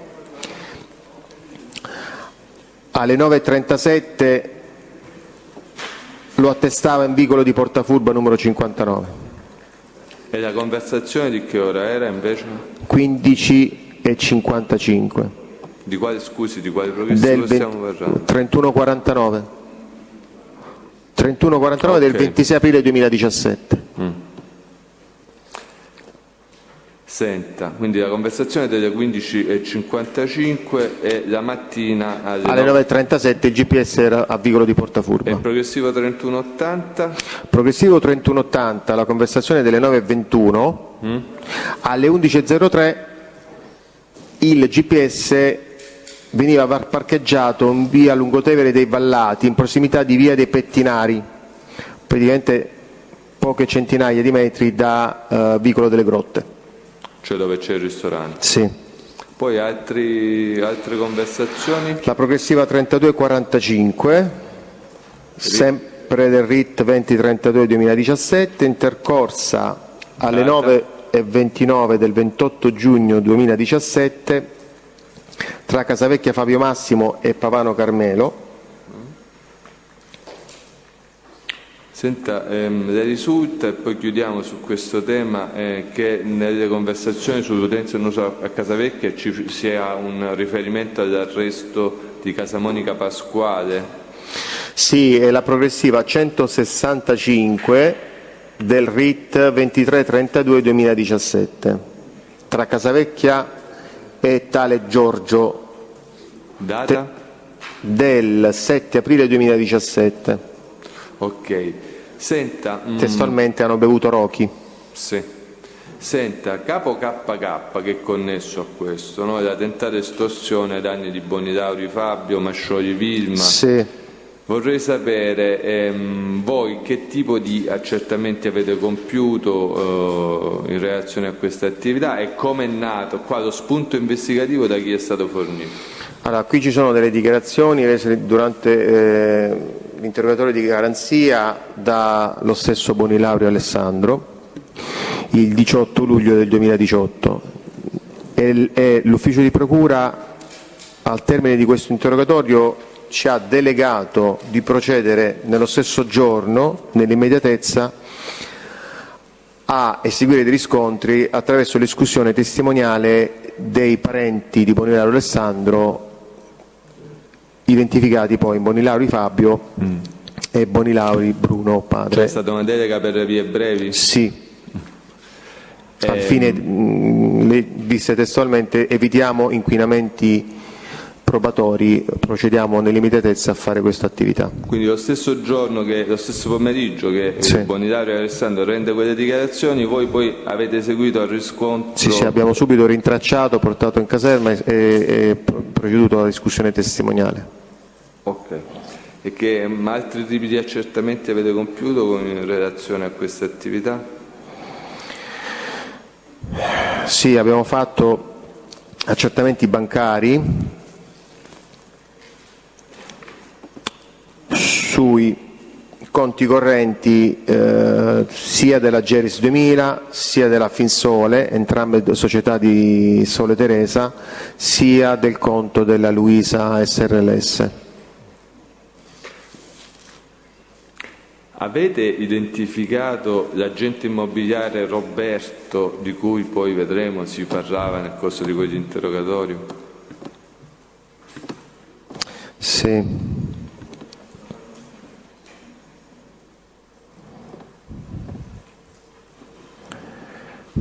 Un attimo solo. È stato identificato in Scarfagna Roberto.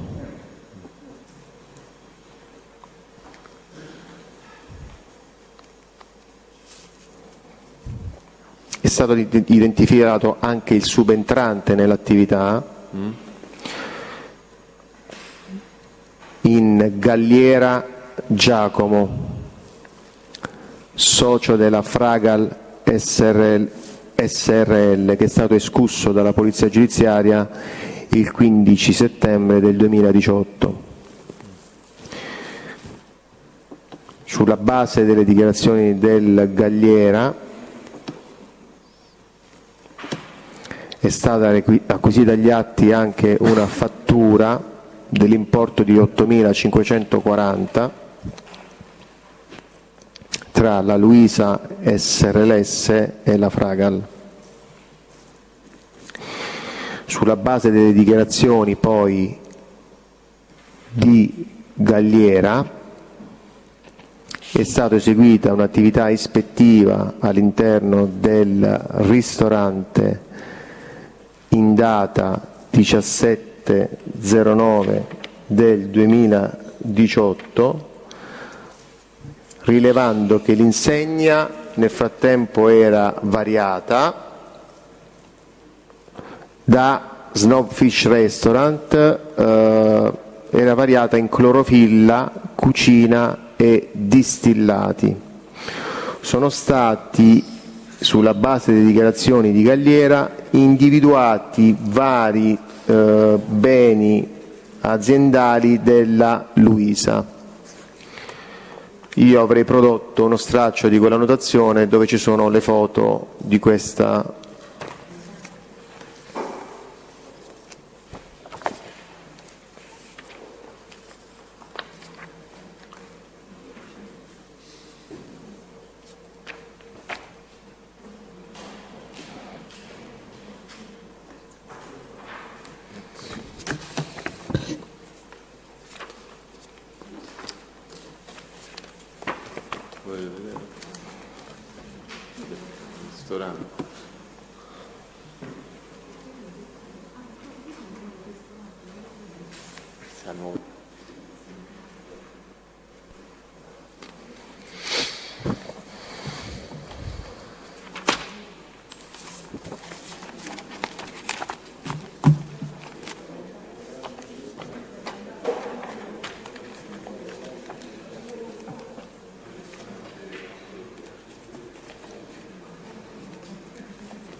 Chiediamo l'acquisizione, Presidente. Precedenza, vero? Sono documenti non prodotti in precedenza questi qua del Luis. Della Luisa. Cioè è il subentrante,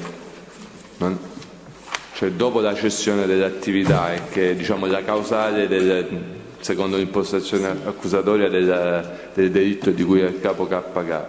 Ok, comunque questo è il verbale di ispezione, comunque di documentazione fotografica. È stato stralciato le parti descrittive della notazione e ho lasciato solamente le fotografie. Ah, ok, quindi sono solo le fotografie. Sì, la notazione di PG. Possiamo dire che produce rilievi fotografici estratti in occasione del verbale di ispezione del 15 settembre 2018.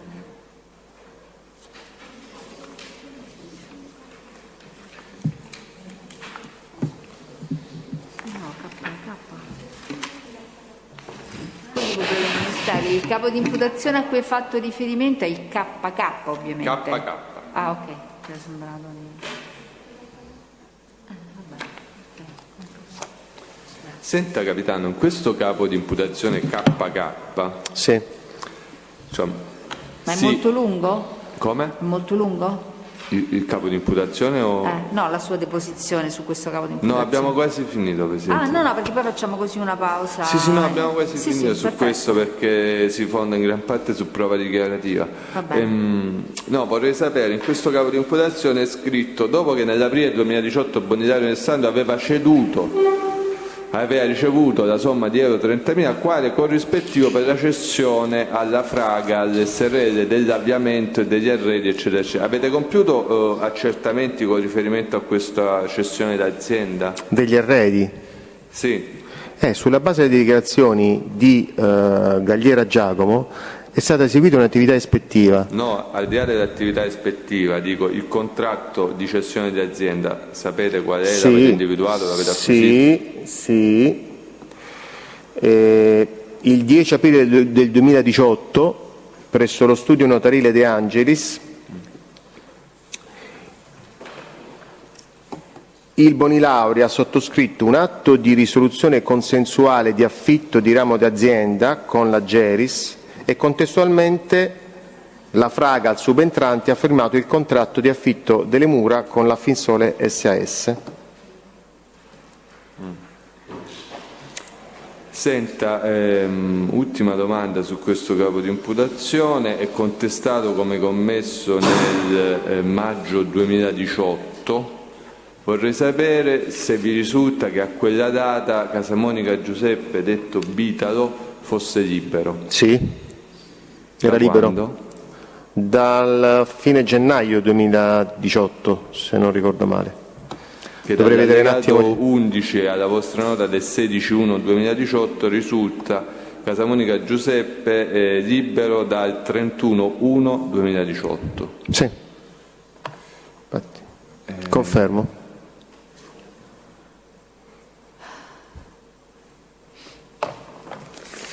Va bene, Presidente, io questo capo di imputazione l'ho finito. Allora forse prima di cominciare un altro farei una pausa per il pranzo, no? Ok. Va bene. Ci Signor vediamo. Presidente, da legge, mi scusi, c'è Spada Ottavio che vuole rilasciare delle dichiarazioni. E se sono brevi le facciamo subito, se no appena ricominciamo. Sì, mi dice che sono brevi. Prego. Buongiorno signor giudice, io la macchina l'ho comprata, non l'ho presa a noleggio, la macchina l'ho comprata con i soldi del cinema che ho fatto su Burda, c'ho anche il CDP, sta dentro la macchina. Quella Aspetti, macchina parli. risulta intestata a mia moglie. Ascolti, non la capiamo molto bene, parli un po' più lentamente, più chiaramente. La macchina Sì? che dice il capitano è stata pagata, l'ho comprata con i soldi del cinema che ho fatto su Burda. Non era stata mai affittata la mia macchina, io l'ho comprata. Dentro la macchina c'è anche il foglio del CTP, che la macchina risulta intestata a mia moglie e non alla società, come dice il capitano. Grazie. Signor Presidente, chiedo scusa, intervengo da Vibo. Il detenuto Spada vorrebbe fare una breve richiesta e dire se è autorizzato poi a rinunciare al proseguo dell'udienza. Quello lui è libero di rinunciare quando vuole. Perfetto, allora per quanto riguarda può fare una breve dichiarazione? Prego.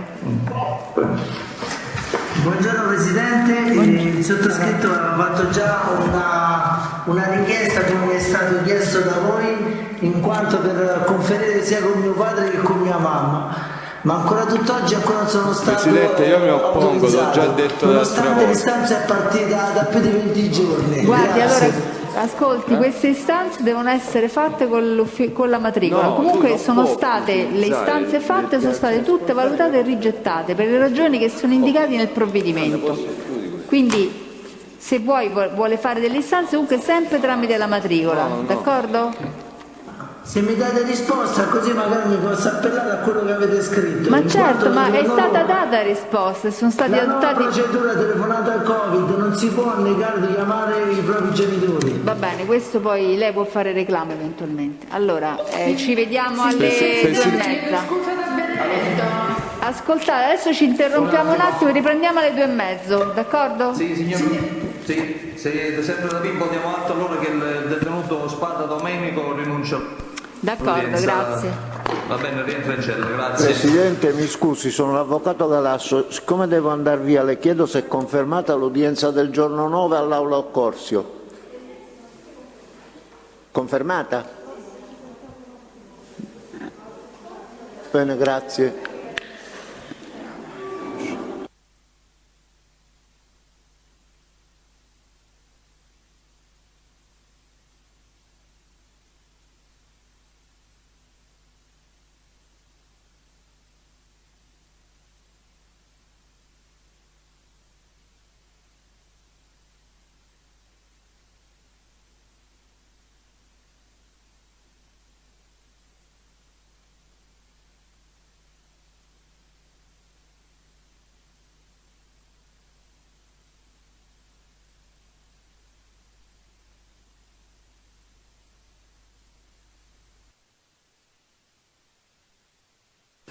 Allora, riprendiamo l'udienza, vedo però che mancano parecchi imputati.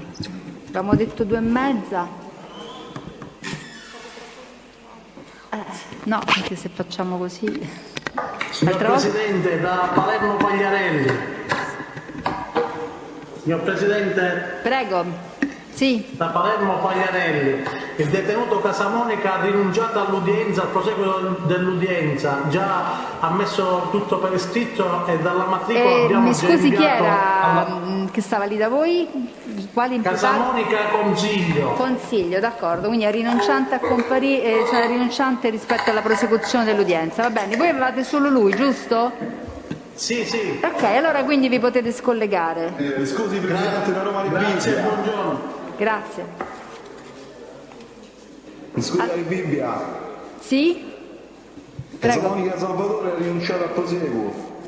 Casamonica Salvatore, quali dei due? Aspetti un attimo. 88. 88, d'accordo, quindi andiamo a Quindi possiamo verbale. chiudere anche il collegamento, avevamo solo lui. Perfetto, vi potete scollegare. Ok, Allora, gli grazie, altri buona ci sono giornata. tutti, manca ancora qualcuno? Vedo che c'è qualche sedia vuota. Chi manca?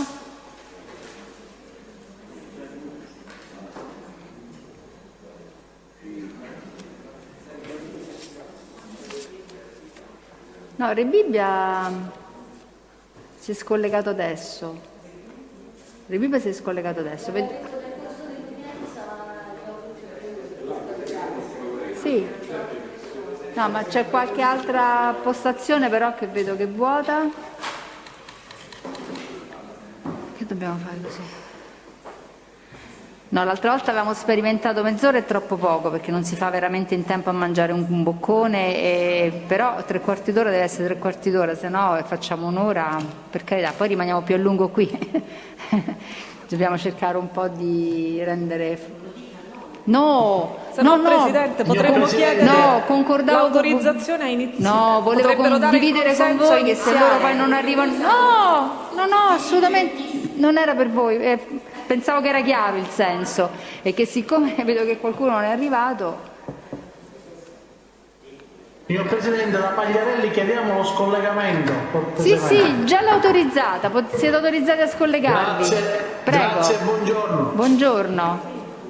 Anche Spada Domenico, Presidente, mi pare avesse rinunciato. Non so se uno dei vuoti... Veda un po' Angela se avevamo già, perché quello che avevamo detto l'avevamo messo... Sì, forse sì. È probabile che uno di queste sedie vuote sia da quel carcere. È che non vedo tutti però, ne vedo 1, 2, 3, 4, 5 vuote, ha capito? 5 postazioni. Quindi non dovrebbe essere più nel video. Signor Presidente, da Lecce, Casamonica Rosaria ha rinunciato al proseguo dell'udienza. Grazie. Va bene, quindi Casamonica Rosaria ha rinunciato, l'altra è arrivata. Chi manca?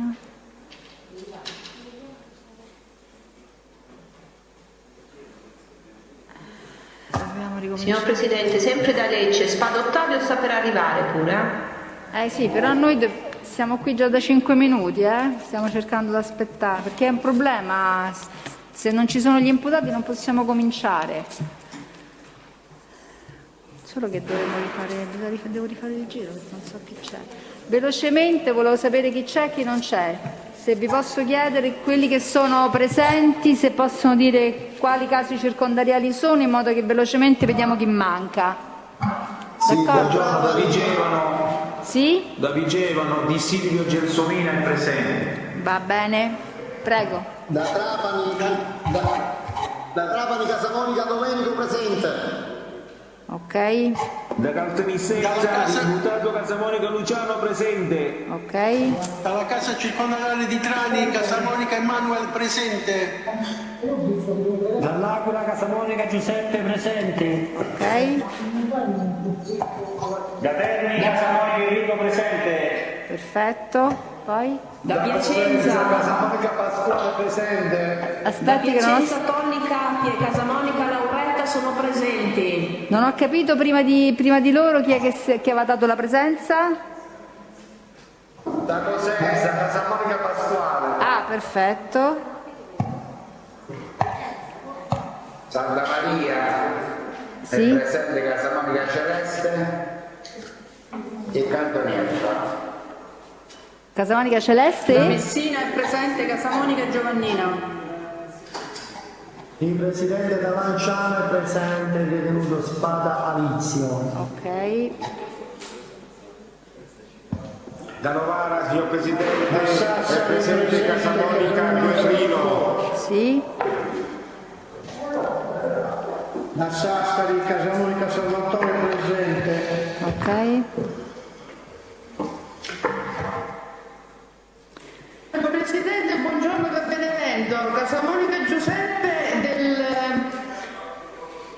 18472 fa poco scende. Lo so, però avevamo detto alle 2:30, Sì, è andata a fare prima una telefonata WhatsApp e poi a consumare il pasto. Non c'è problema, basta che in un'altra occasione rinuncia fin tanto che non torna e noi possiamo però cominciare, se no così... Sì, 2 minuti, sta scendendo, grazie. Va bene, vediamo un attimo. Allora.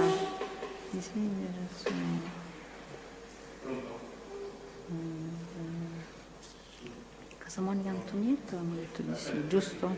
Sì. Casamonica Antonietta è presente? Sì, è presente, signor Presidente. Ok, grazie. Anche Celeste. Ok. Consiglio.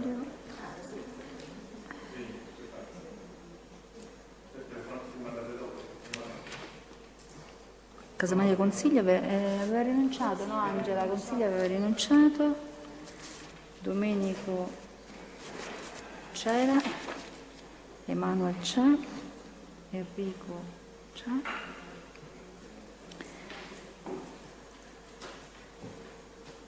Questa è rinunciante, quest'altra c'è, Casamonica Giovannina, Casamonica Giuseppe c'è, Casamonica Giuseppe, l'altro Casamonica Giuseppe,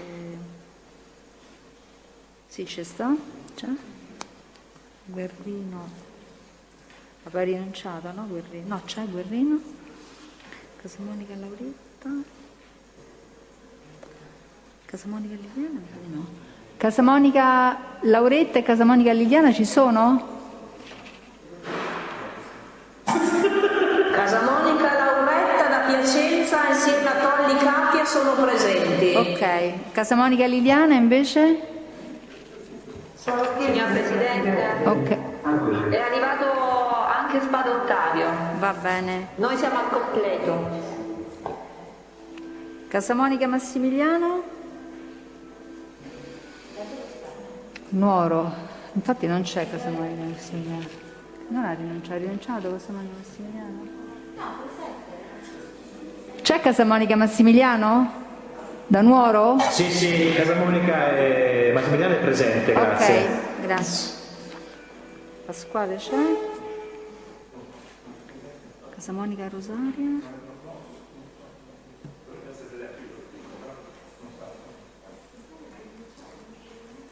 Scusami Angela, Casamonica Rosaria aveva rinunciato?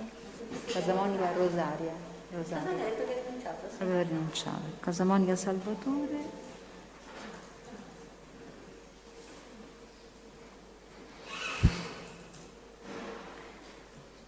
Coppa aveva rinunciato.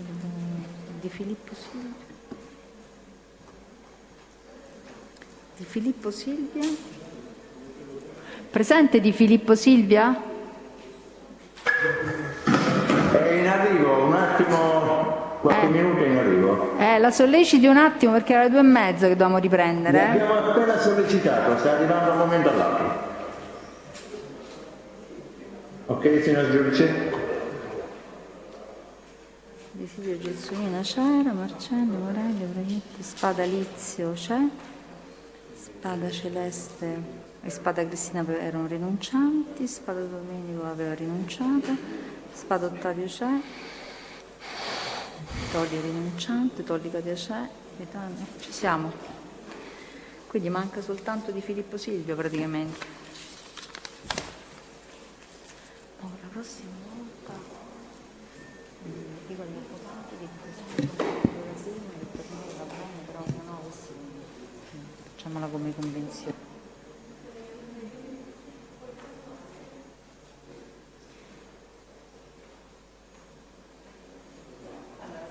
Aspettiamo Di Filippo Silvio, che è l'unica imputata che manca. Poi dalla prossima volta discipliniamo l'orario in un modo diverso, in modo Presidente, che posso anche dare il consenso io per la mia assistita che si inizi l'udienza, ma anche come regola generale, se li interpelliamo, di iniziare anche se non sono rientrati tutti. Beh, io se non sono presenti non potrei cominciare, no? A meno che non ci sia un accordo. Mi assumo io la responsabilità di farlo per la Di Filippo, se manca solo lei. Sì, al momento manca credo solo che Di il tema Filippo. che verrà introdotto neanche la riguardi, quindi Va bene, allora sarà mettiamo... mia cura poi sintetizzarle Va l'oggetto bene, allora della mettiamo allora a testimonianza. verbale che il difensore chiede Così che si possiamo proceda iniziare. in attesa che appunto compaia nell'auletta dedicata alla propria assistita Di Filippo Silvia.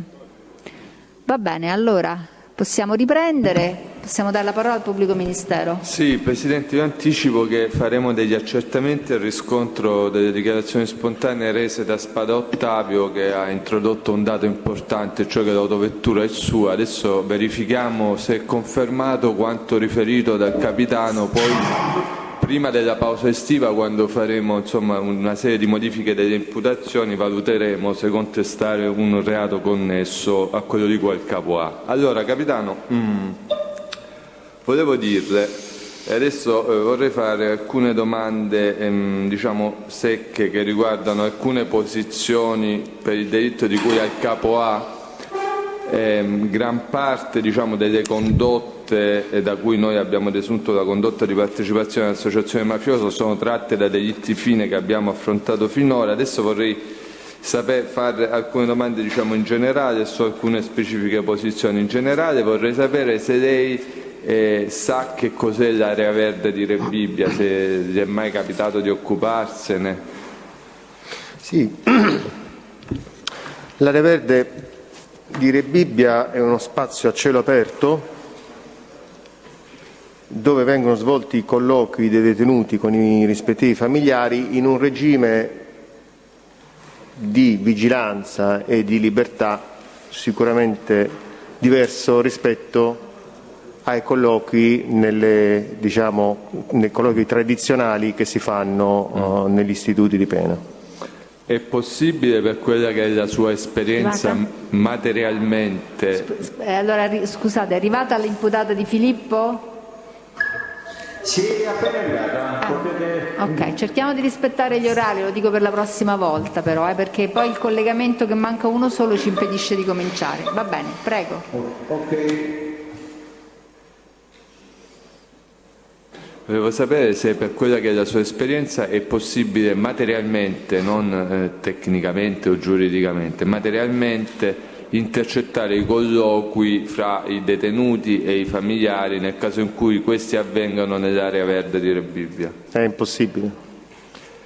Senta, due domande con particolare riferimento a Casa Monica Liliana. Dalla dichiarazione dei collaboratori è emerso che Casa Monica Liliana, fra le altre cose, si occuperebbe della gestione dei rapporti con i legali. Vorrei sapere se questa circostanza è emersa da risultanze acquisite nel corso delle attività di indagine. Sì, abbiamo intercettato una conversazione, e faccio riferimento alla progressiva 2578 del RIT 6132-2016 del 3 novembre del 2016. L'utenza intercettata era quella intestata ed in uso a Spada Ottavio, ma nel frangente di questa conversazione utilizzata da Casa Monica Liliana. L'utenza è la 338 40 96 170. Questa conversazione, quindi, Liliana, attraverso il telefono di Spada Ottavio, chiama l'utenza 06 68 78 627, attestata presso lo studio dell'avvocato Claudio Sforza. Liliana, rivolgendosi all'avvocato Sforza, a cui dava del tu confidenzialmente, chiamandolo anche Claudio, si interessava non di questioni personali ma di questioni inerenti alla difesa di Spada Ottavio, detto Ciccillo, indicandolo testualmente: perché l'ho cresciuto io, è nella mia palazzina, Claudio, capisci? Presidente, chiedo scusa, sono l'avvocato Ippolita Naso, ma il capitano sta riferendo una telefonata intercorsa con un difensore. Infatti stavo cercando di capire il contesto esatto di forse questa è il caso di dichiarazione. valutare la possibilità di riferire su Sì, Presidente, io su questo però vorrei interroguire, perché... Sì, no, ma infatti stavo cercando di capire che cosa stava dicendo, fermo restando che se non fosse circostanze su cui può deporre, comunque non è utilizzabile quello che può avere eventualmente detto. Stavo cercando proprio di capire il contesto per valutare l'ammissibilità o meno. Comunque, siccome è un tema introdotto dalla difesa, il PM ha chiesto anche di Presidente, interloquire. questo è un tema introdotto, cioè valutato anche in fase cautelare, Cioè, ovviamente l'avvocato, cioè il difensore, non ha l'immunità di cui godono i parlamentari, cioè non è che il fatto di intercettare la telefonata con il difensore la rende inutilizzabile. C'è giurisprudenza pacifica sul 103 del Codice di procedura penale che prevede che non possono essere utilizzate le conversazioni fra l'assistito e il legale che vertano sul diritto di difesa e sulle strategie difensive. Nel caso di specie, a parte il fatto che l'avvocato Sforza non è mai stato nominato in questo procedimento, quindi non è l'avvocato di Casamonica Liliana, ma soprattutto non si parlava della difesa di Casamonica Liliana, non se ne fa il minimo cenno nella conversazione. Semplicemente Casamonica Liliana, dal nostro punto di vista, quale reggente del sodalizio, si interessa e perora la causa di un suo sodale con l'avvocato Sforza. Dal nostro punto di vista è una conversazione anche molto importante e è di tutta evidenza che il 103 non ha proprio un campo di applicazione con riferimento a questa conversazione. È già stata valutata in fase cautelare da questo punto di vista. Presidente, posso aggiungere, perché prima ero stata particolarmente sintetica, ora la norma la conosciamo anche noi, ma è evidente che, come dire, scusi adesso no, come dire, noi nel rapporto, nella valutazione del rapporto tra difensore e soggetto, non si può avere un approccio troppo, come dire, schematico, cioè se un cliente si rivolge a un difensore anche se non ha in quel momento la nomina formale per chiedere di interessarsi, comunque rientra, a mio avviso, nella copertura normativa dell'articolo 103, perché abbiamo spesso e volentieri rapporti con soggetti pur non avendone la nomina formale oppure una nomina formale che può intervenire dopo, e poi in questo caso, esatto, in questo caso la Liliana Casamonica è un parente del soggetto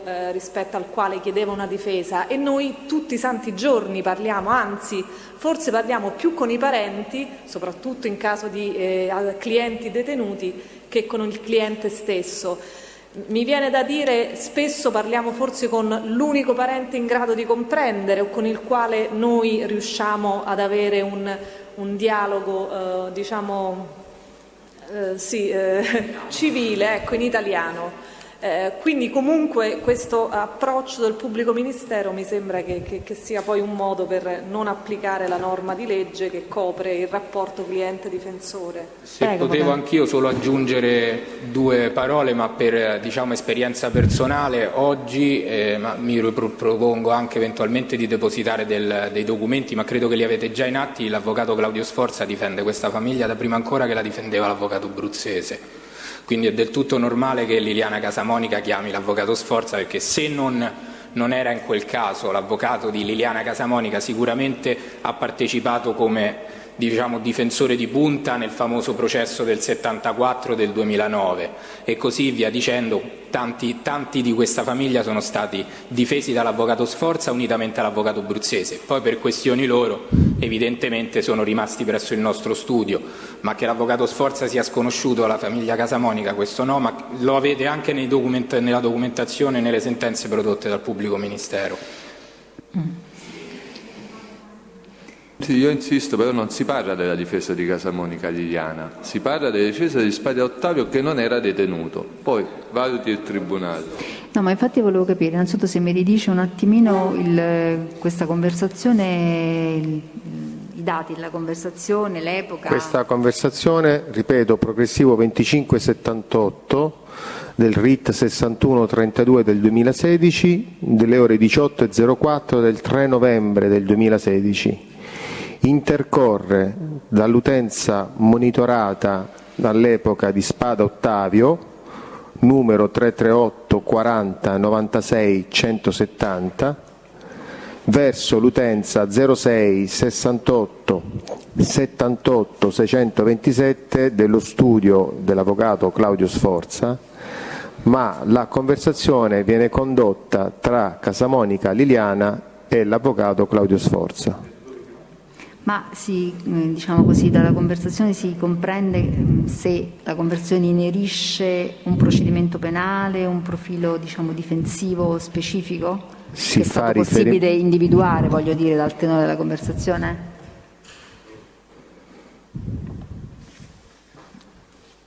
Aspetti che intanto vediamo se ce l'abbiamo fra quelle...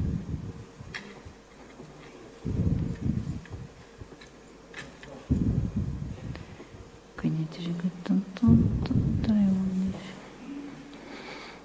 Ha detto era RIT 2578, giusto? Progressivo 2578. Ah, RIT, scusi, allora non... 6132. Ah, 6132, scusi, sì.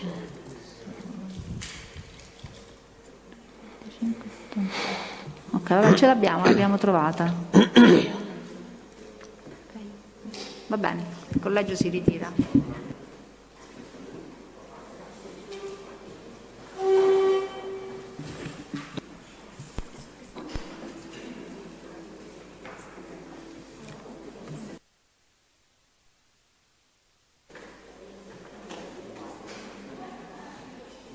Boh. Vabbè.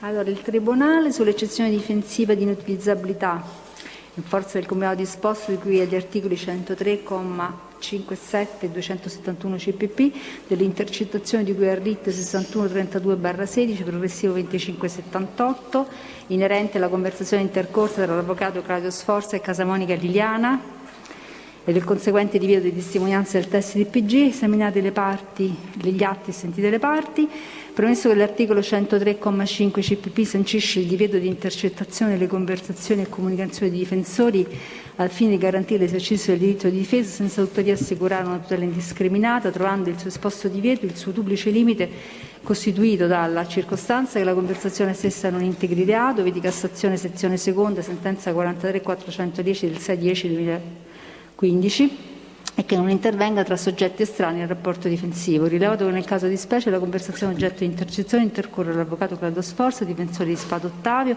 nell'ambito di un diverso procedimento penale, e Casamonica Liliana, soggetta diverso dall'assistito, la quale, benché strano il rapporto fiduciario apparentemente in difetto di mandato, si interessava della situazione processuale del primo in relazione all'esecuzione della pena, così integrando, secondo la prospettazione accusatoria, la condotta associativa descritta nell'atto di incolpazione, quale reggente chiamata a promuovere e mantenere i rapporti con gli avvocati per conto dei sodali. Ritenuto pertanto che siano integrati entrambi i suoi esposti limiti al divieto di quell'articolo 103 Codice di rito, rigetta l'eccezione e dispone a procedersi oltre. Quindi possiamo riprendere da quel punto. Prego. Questa la mettiamo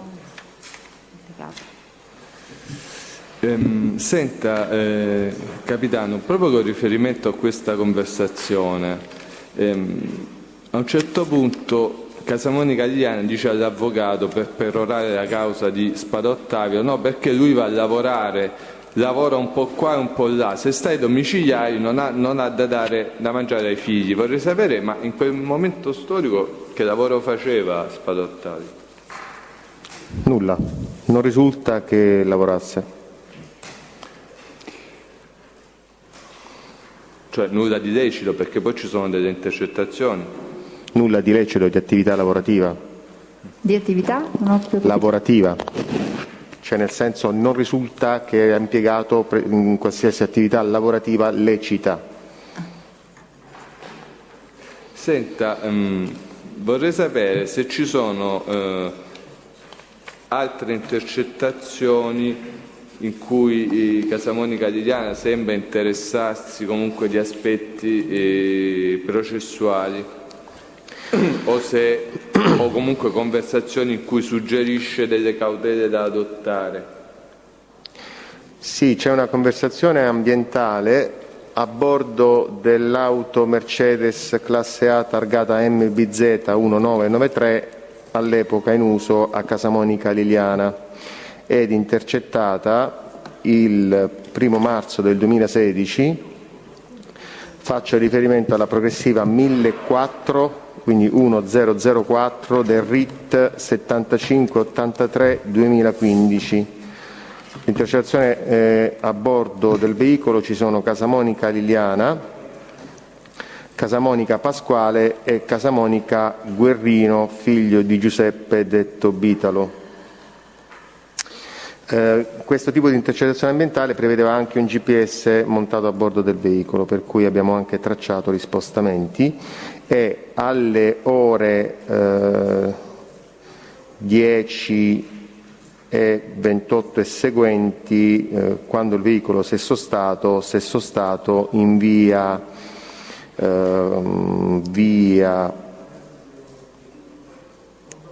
Augusto Aubri, angolo via della Giuliana, che sarebbe alle spalle di Piazzale Clodio. A bordo di questa macchina, da alcuni tratti, e segnatamente dal minuto 28 e 43 seguenti, in cui Stefania era impegnata in una conversazione telefonica con la sorella Casamonica Marianna, si comprende come i tre stessero andando a Piazzale Clodio perché c'era una causa di Bitalo, ovvero il soprannome di Casamonica Giuseppe detto Bitalo. Questa conversazione, alcuni tratti sono stati, essendo nella loro lingua, è stata tradotta e ci sono parti integrali e parti riassuntive.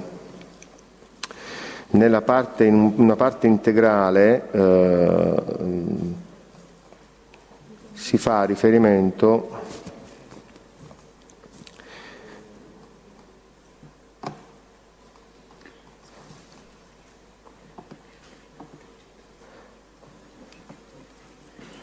a dei documenti che mancano, dei documenti che verosimilmente sono documenti relativi a questa causa che stavano andando lì in tribunale, e se la prendono Casamonica Pasquale, se la piglia con Casamonica Guerrino.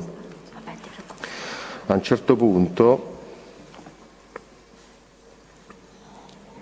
dice: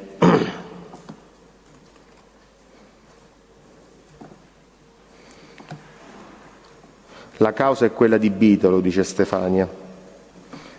Guerrino dice Emanuele, e Stefania dice non c'è Emanuele, ci vediamo là. Poi Guerrino dice pronto soccorso.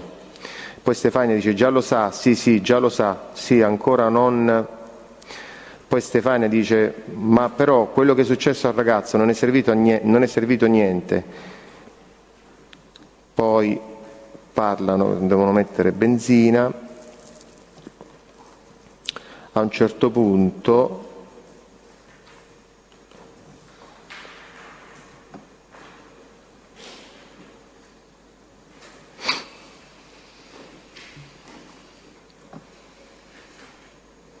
Stefania dice Pasquale dice a che ora è? Stefania dice alle 11:30.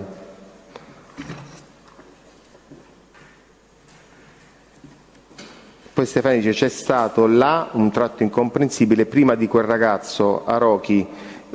Pasquale risponde con una frase incomprensibile. Stefania dice ma non hai chiamato tu? Pasquale un tratto incomprensibile, poi dice San Pietro, poi c'è una pausa, poi dice è sparito. Stefania dice però i carabinieri devono stare qua, lo ha detto il giudice. E Stefania dice però il procuratore l'ha detto l'altra volta, bisogna vedere tutti e tre. Stefania dice però a quel ragazzo è capitata quella disgrazia.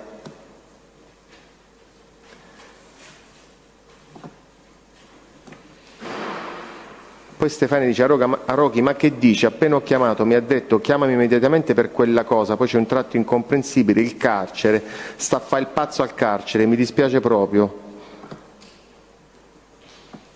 Poi c'è un tratto in forma riassuntiva dal minuto 25:25. Pasquale dice per tutti noi si sta mettendo male, i lavori vanno storti.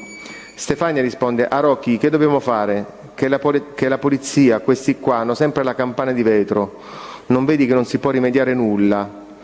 Allora no, se non è un grammo di giudizio, sai quanta ragione aveva lo zio Vittorio quando ci diceva che dobbiamo stare attenti alle cose comunque, Rocky.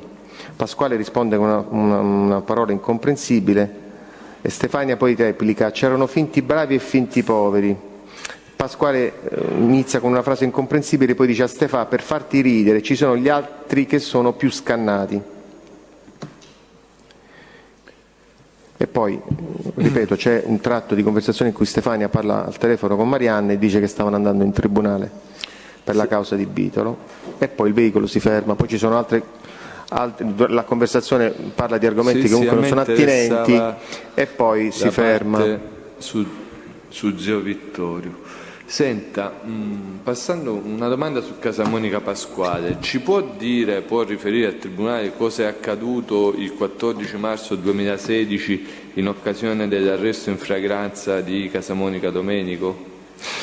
Sì, allora Casamonica Pasquale è uno di quelli che ha opposto resistenza all'arresto di Casamonica Domenico. Sì, ma se possiamo ripercorrerlo bene, dove è stato fermato Domenico, cosa è successo? Solo un secondo.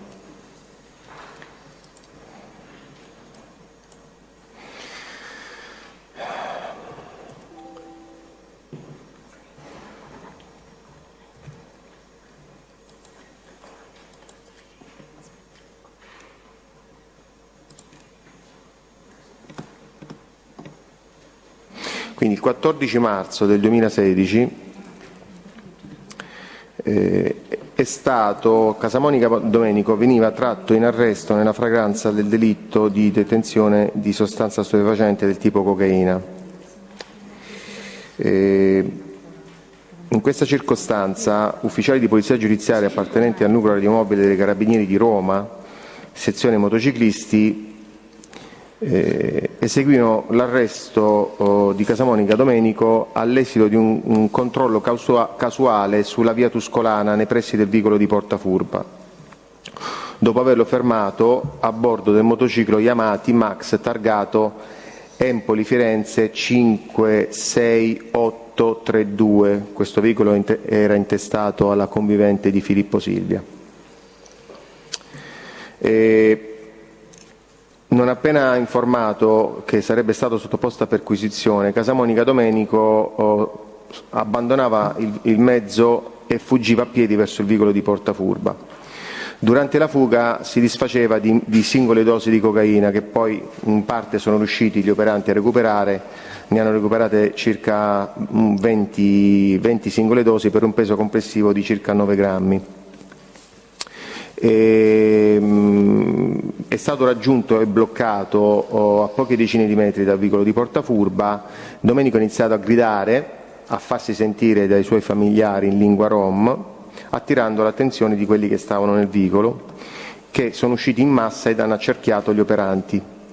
Tra questi c'era Casamonica Pasquale, detto Rochi, il quale poneva in essere reiterate condotte di resistenza attiva nei confronti dei militari operanti, motivo per cui è stato denunciato in stato di libertà per resistenza a pubblici ufficiali.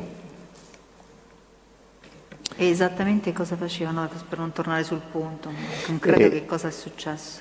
I fatti sono meglio riepilogati nel verbale di arresto che è stato depositato nell'informativa del 5 settembre del 2016. Sì, ma il verbale è stato anche prodotto, ma visto che lei l'ha analizzato nel redigere l'informativa, può rispondere alla domanda? Sì.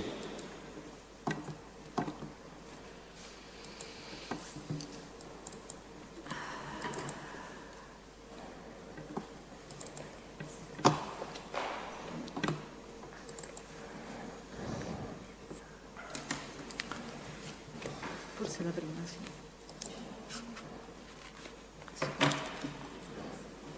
Sì, sì. Ho prodotto la prima udienza a novembre.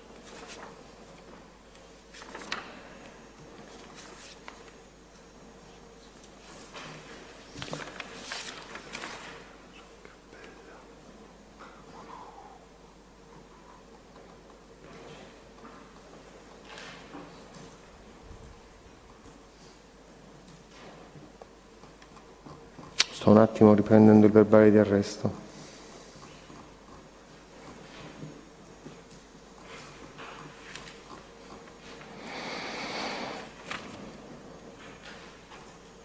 Sì, in audienza il 19.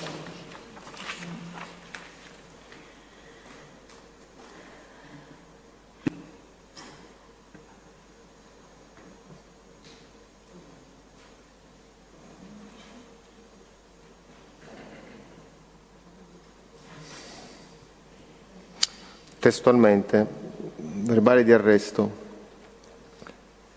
In tale frangente, il nominato in oggetto, cioè Casamonica Domenico, al chiaro fine di attirare l'attenzione dei propri familiari e comunque facenti parte della famiglia Casamonica, iniziava ad urlare a squarciagola frasi pronunciate nella propria lingua, incomprensibili agli operanti. In effetti, dopo pochi istanti, almeno una decina di persone facenti parte del predetto clan si avvicinava alla posizione del Britti, il carabiniere scelto che rimaneva sul posto in custodia di Casamonica Domenico. Si avvicinava alla posizione del Britti e dell'arrestato e dopo aver circondato i due soggetti urlavano frasi incomprensibili, mentre stringevano sempre di più il cerchio attorno al militare e all'arrestato con fare aggressivo nel chiaro intento di escogitare un qualunque stratagemma utile a liberare il proprio familiare arrestato. A questo punto l'amputato scelto da Merino, accortosi di quanto stava accadendo al commilitone, ritornava velocemente sul posto e, inserendosi all'interno del cerchio creato da Casamonica, riusciva a diminuirne la pressione morale e psicologica, tranne che per Casamonica Pasquale, nato a Roma il 10/10/88, sedicente, deferito con atti a parte per la violazione dell'articolo 336, il quale reiterava la propria azione minacciosa all'indirizzo degli operanti, sia verbalmente sia fisicamente, in quanto resisteva col proprio corpo cercando di contrastare i tentativi posti in atto dagli scriventi di allontanarlo spingendolo al fine di allargare il cerchio che si era stretto intorno a loro. Nello stesso frangente, mentre aggiungevano sul posto le altre pattuglie di rinforzo, le persone che avevano circondato gli operanti all'improvviso si allontanavano da quel luogo dirigendosi probabilmente presso le proprie abitazioni. Solo il Casamonica Pasquale si attardava e si riusciva quindi a fermarlo, identificarlo e a deferirlo in stato di libertà per i fatti sopra specificati. Senta, passiamo a una domanda su Casamonica Domenico. Vorrei che lei riferisse al Tribunale quello che è stato accertato in ordine a debito che Roccabella Mauro aveva nei confronti di Casamonica Domenico.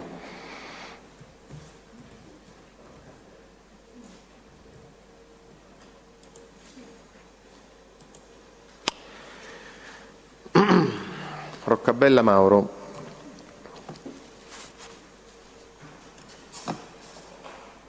pluripregiudicato per reati concernenti sostanze stupefacenti, risulta deceduto poi il 17 maggio del 2016.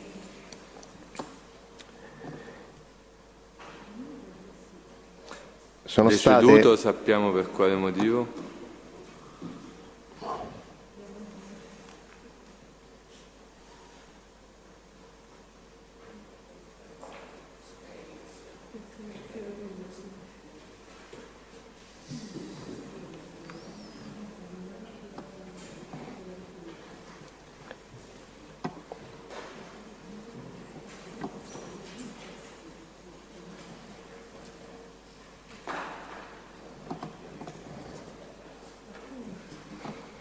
Un secondo.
No, non ricordo. Vabbè, magari se lo appunti poi lo diciamo la prossima volta. Torniamo a Roccabella. Lei ha detto un pluripregiudicato per reati in materia di stupefacenti, se ho capito bene. Sì.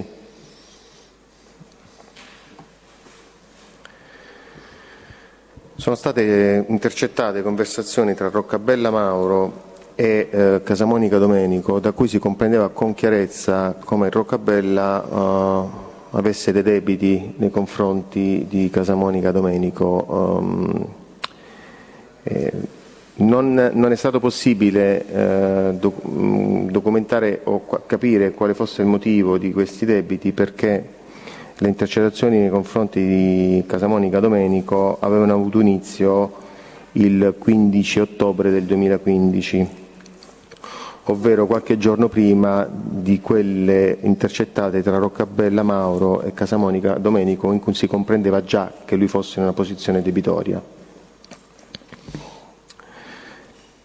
Per i contatti con Casamonica Domenico, Roccabella Mauro ha utilizzato l'utenza telefonica numero 347 060 39 63, risultata intestata a Orsola Fabio, nato a Roma il 7 dicembre del 63.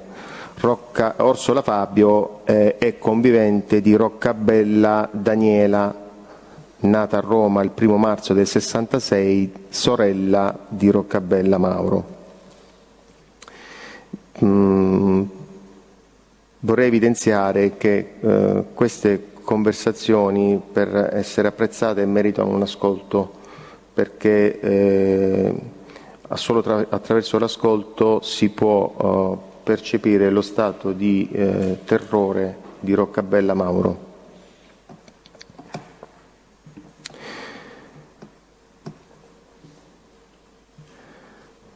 Faccio riferimento alla progressiva, la prima conversazione è la progressiva 368 del RIT 7582-2015 del 31 ottobre 2015. Questa è una delle varie utenze utilizzate, questo RIT è una delle varie utenze utilizzate da Casamonica Domenico. Tra l'altro questo RIT in particolare, Casamonica Domenico veniva intercettato sull'utenza 366 45 99 175, che era intestata a Casavecchia Fabio Massimo, il soggetto di cui abbiamo parlato stamattina, e delle dichiarazioni che poi da cui siamo partiti per ricostruire l'interposizione fittizia del ristorante Snobfish Restaurant. In questa conversazione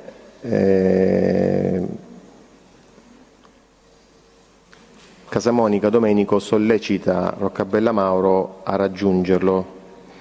Dice: bello, stai a venire? Ma lui dice, Roccabella: no, stasera non gliela faccio, devo vedesse lunedì a mattina, perché questi tutti problemati lunedì. Poi dice Casamonica: oh, non famo che poi lunedì mi dici no, dom'è, sto aggiustando tutto. Il 5 di novembre seguente, successivo, 5 novembre 2015, un'altra conversazione tra Roccabella Mauro e Casamonica Domenico, censita al progressivo 915 del RIT 7582 del 2015.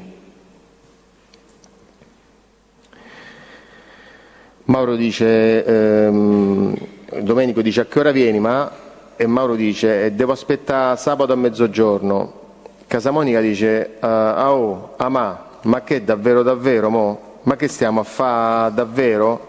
E dai, su, e fai il bravo e andiamo. Ma che cazzo stai a dire? Ma stasera vieni, non mi frega un cazzo. Ma che te stai a inventare? Sabato, lunedì, martedì, giovedì? E Mauro dice: no, non ce la faccio. E Casamonica dice: non mi frega un cazzo, stasera vieni, stasera vieni. Capito? Non ti inventa cazzi. Il pomeriggio dello stesso giorno, il 5 novembre, un'altra conversazione Facciamo riferimento alla progressiva 966 del RIT 7582 del 2015. E Mauro ribadisce: non ce la faccio oggi. E Domenico dice: senti Amà, io ti dico una cosa, Amà, te lo giuro su mia madre, ma te sto a giurare su mia madre, sabato chiudiamo sto discorso, ma mi sono spiegato? Mauro chiede scusa più di una volta, scusa, e poi Domenico conclude: voglio vedere se prima di sabato mi chiami te. Dai, va bene, ciao. Da questo momento in poi non ci sono più conversazioni dirette tra Roccabella Mauro e Casamonica Domenico, perché in favore di Roccabella Mauro intervengono i suoi diretti familiari, ovvero Roccabella Daniela, la sorella, e la mamma. Il 9 novembre del 2015, infatti, con la progressiva 1583 del RIT 7582 del 2015,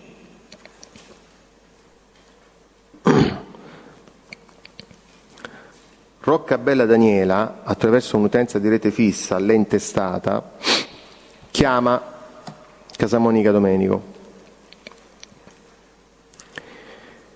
Diceva: pronto, Roccabella Daniela diceva: pronto, buonasera, che parlo con Domenico? Sì, chi è? Sono la sorella di Mauro.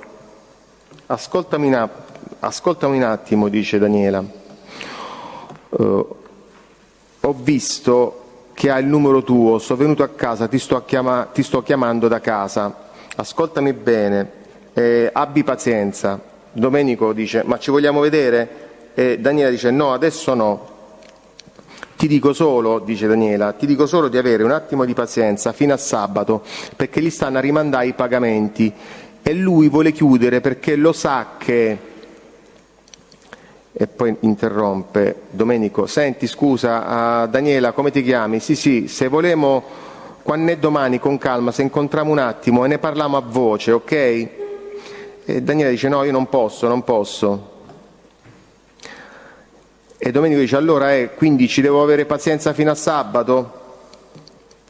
E lei dice: Daniela, fino a sabato, perché guarda, sta a fa un macello. E proseguendo nella conversazione: non ti vuole prendere in giro perché sa con chi sta e ti rispetta a te. E Domenico dice: va bene. E Daniela dice: io lo so, io perché ho visto che stai a insistere a chiamarlo sul telefono. Insomma, fino a sabato, sì, ci vediamo per sabato, ok. Quindi sostanzialmente Daniela Roccabella si sarebbe incontrata con Casamonica Domenico per il sabato seguente, cioè il 14 novembre del 2015. Non è stato possibile accertare l'esito di tale incontro. Comunque, dopo numerosi e quasi quotidiani tentativi da parte di Domenico di contattare l'utenza di Roccabella Mauro, il 23 novembre del 2015 la sorella di Mauro inviava a Casamonica un SMS con cui lo invitava a passare a casa per recuperare del denaro. Faccio riferimento all'SMS progressivo 3387 RIT 7582 2015 del 23/11/2015. Il testo è: ciao Domenico, sono la sorella di Mauro, puoi passare domani a casa, Mauro non c'è, poi ti spiego, ho da darti. Dopo aver ricevuto questo messaggio, Domenico provava a chiamare l'utenza di Roccabella Mauro, che però non gli rispondeva. Il giorno successivo, il 24 novembre, Domenico invia un messaggio di risposta sull'utenza di Mauro dicendo: fammeli mandare da tua sorella, ok. Progressivo 3519 RIT 7582 2015 del 24/11/2015, ore 10:32. Dopo meno di un'ora, siamo alle 11:12, sempre del 24 novembre 2015, la madre di Roccabella Mauro, che è stata identificata attraverso accertamenti anagrafici in Manuzia Aurora, nata in Francia il 13 febbraio del 1935, utilizzando l'utenza del figlio, chiamava Casamonica Domenico. Testualmente: pronto, senta, so la madre de Mauro. E Domenico dice: ah, ciao, dimmi. Mauro ha lasciato qua, dice la mamma. Ripete la mamma di Mauro, perché Mauro sta in giro e sta in giro perché, e aggiunge, passate che c'ho, passate un po'. Vabbè, mo passo, dice Domenico.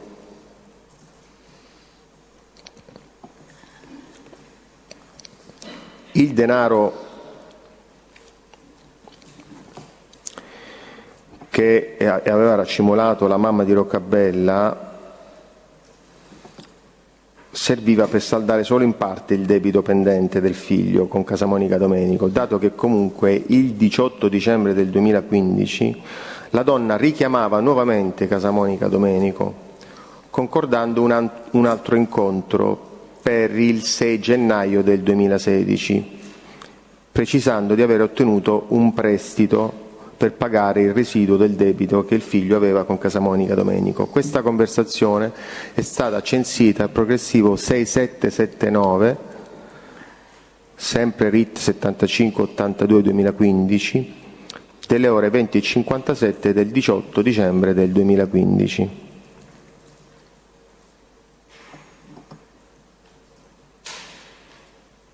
Anche questa qua: pronto, chi è? Domenico? Sì, chi è? Senta, sono la mamma di Mauro, scusi tanto che ti chiamo a quest'ora, ti voglio dire, sta a sentire, mi hanno dato la conferma che verso il 6 mi danno questi in prestito, ascoltami bene. E lui dice: quando? E la mamma di Roccabella dice: il 6. Ok, me li danno precisi. Io ti chiamo e devi venire qua perché Mauro sta fuori, perché è diventato, si vergogna come un cane che ha fatto.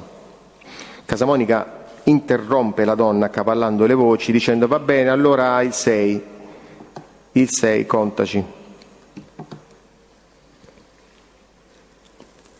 Queste sono le conversazioni.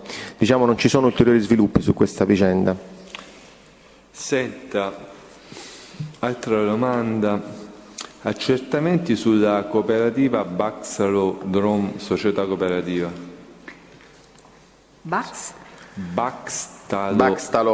Baxtalo Drom.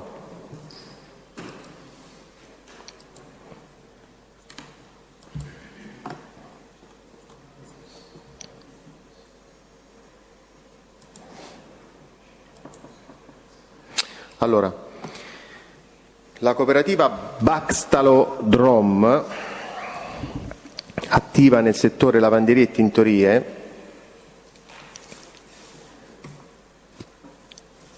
il codice fiscale è 09 22 88 81 000, con sede in Roma, via Alessandro Seta numero 20, è stata costituita il 13 novembre del 2006. Tra i soci fondatori, oltre alla legale rappresentante all'epoca degli accertamenti, tale Miclescu Mioara, figurano anche Di Silvio Rubina e Di Silvio Mafalda, rispettivamente mamma e sorella unilaterale di Spada Ottavio, detto Ciccillo. Tra i dipendenti figura anche Casamonica Antonietta, detta Dindella, sorella di Casamonica Giuseppe, Liliana e gli altri. Gli accertamenti sono stati svolti,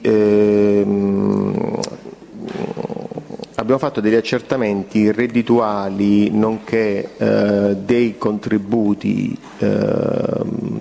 di Casamonica Massimiliano detto Ciufalo, perché all'epoca dei fatti c'erano delle conversazioni in cui Massimiliano diceva di lavorare per conto di questa cooperativa. Considerando che l'informativa conclusiva, ripicolativa di questi accertamenti è stata fatta in data prossima al 14 aprile del 2017, noi siamo riusciti ad ottenere i redditi fino al 2015, perché quelli del 2016 sono stati inseriti poi dopo l'aprile del 2017.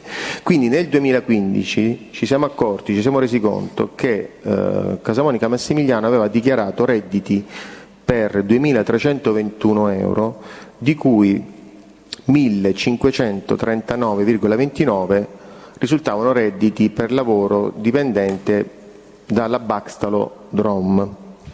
Negli anni precedenti i redditi erano pressoché pari a zero: 2014 nulla, 2013 nulla, 2012 nulla, 2011 nulla. Nel 2010 ci sono 196 euro, nel 2009 319 euro.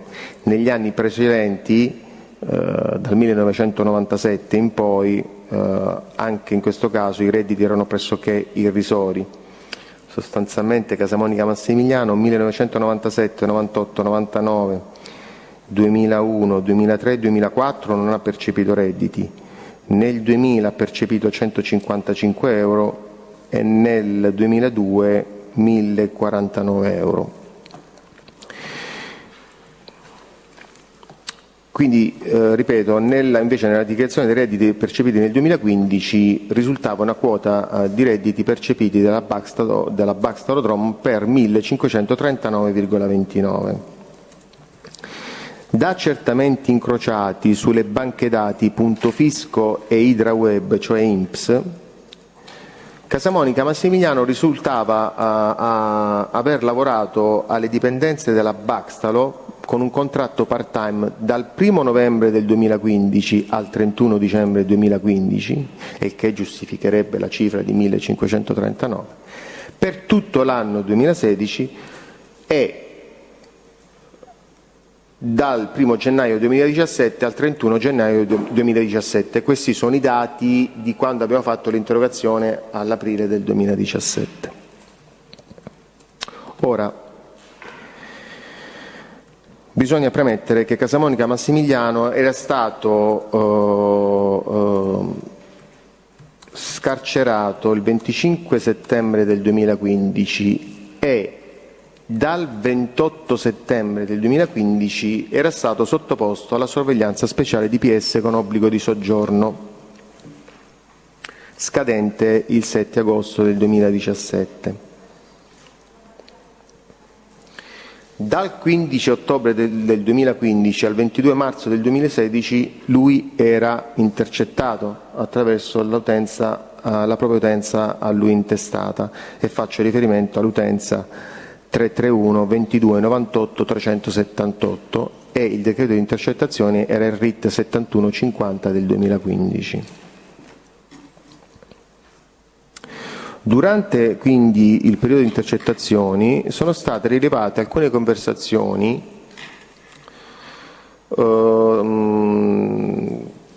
attraverso cui Casamonica Massimiliano, per il tramite della sorella Antonietta detta Dindella, si era accordato con una donna straniera indicata come la titolare per firmare un contratto di lavoro. Dalle celle del proprio telefono intercettato è stato ricostruito come Casamonica Massimiliano abbia raggiunto la sede della Baxtalo in via Alessandro Seda numero 20 verso le ore 14 del 31 ottobre del 2015. E vi è certezza perché c'è un tentativo di chiamata verso l'utenza della sorella Dindella tracciata al progressivo 2294 del RIT 7150 del 2015. In questo tentativo di chiamata lui ha impegnato una cella in via Lucrezia Romana 83A, che irradia proprio su via Alessandro Seta.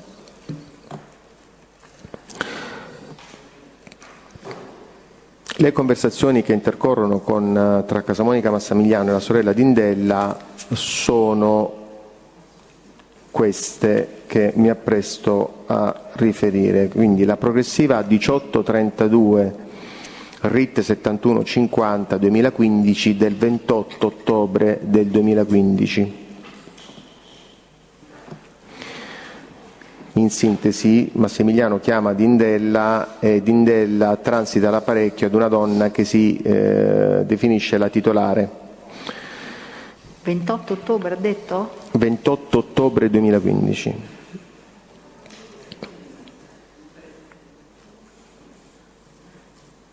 Questa donna dice a Massimiliano: che vuole il fratello di Antonietta? Ma lui non viene qua a vedere il lavoro, come vuole così il contratto? E Massimiliano risponde: è certo che vengo a lavorare, tu preparami il contratto ed io vengo. La donna insiste dicendo che lo vuole vedere prima di fargli il contratto perché non lo conosce e dice: allora mandamelo domani mattina, gli do subito il contratto.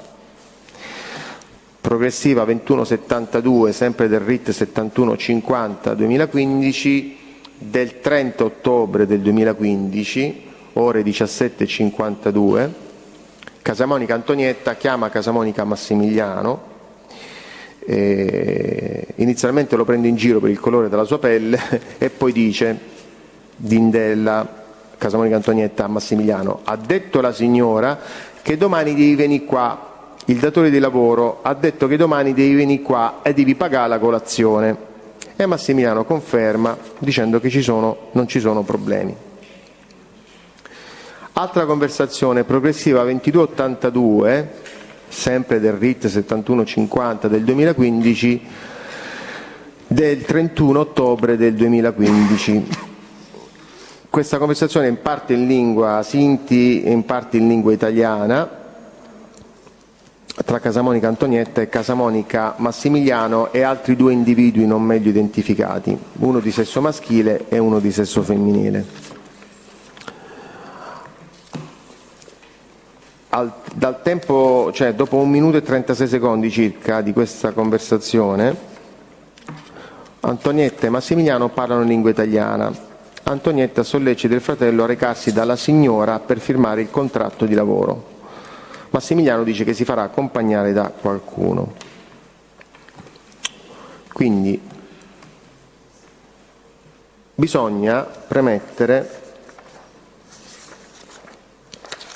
che via Alessandro Seta numero 20 dista in linea d'aria circa 6 km da Vicolo di Portafurba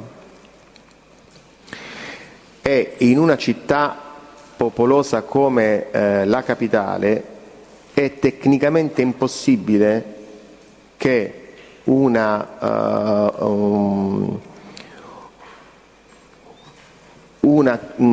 ponte ripetitore, una cella telefonica possa coprire un raggio geografico così ampio. Partendo da questo assunto di tipo tecnico, sono stati analizzati i dati di traffico positioning del telefono di Casamonica Massimiliano, quindi le celle che ha impegnato Casamonica Massimiliano durante tutte le conversazioni in cui diceva che lui stava sul posto di lavoro, nella consapevolezza che qualora fosse stato così, come già documentato il giorno in cui lui è andato a via Alessandro della Seta, avrebbe impegnato celle che radiano su via Alessandro della Seta e non celle che stanno a 6 km di distanza. La prima conversazione di interesse è la progressiva 2593 del RIT 7150 2015 delle ore 16:09 del 2 novembre 2015. In questa conversazione Casamonica Massimiliano parla con tale Chicca Luigi e dice che la mattina era stato al lavoro, sono stato al lavoro stamane. Nella mattinata del 2 novembre del 2015 l'utenza di Casamonica Massimiliano non ha mai impegnato celle che radiano su via Alessandro della Seta, ma solo quelle prossime a Vicolo di Portafurba. Tra l'altro il 2 novembre del 2015 corrispondeva ad un lunedì e abbiamo rilevato da fonti aperte che il lunedì la cooperativa di mattina non era aperta. Gli orari pubblicati di questa cooperativa erano lunedì ore 13-17, martedì ore 9 dalle 09 alle 13, mercoledì 9-13, giovedì 13-17, venerdì 9-13.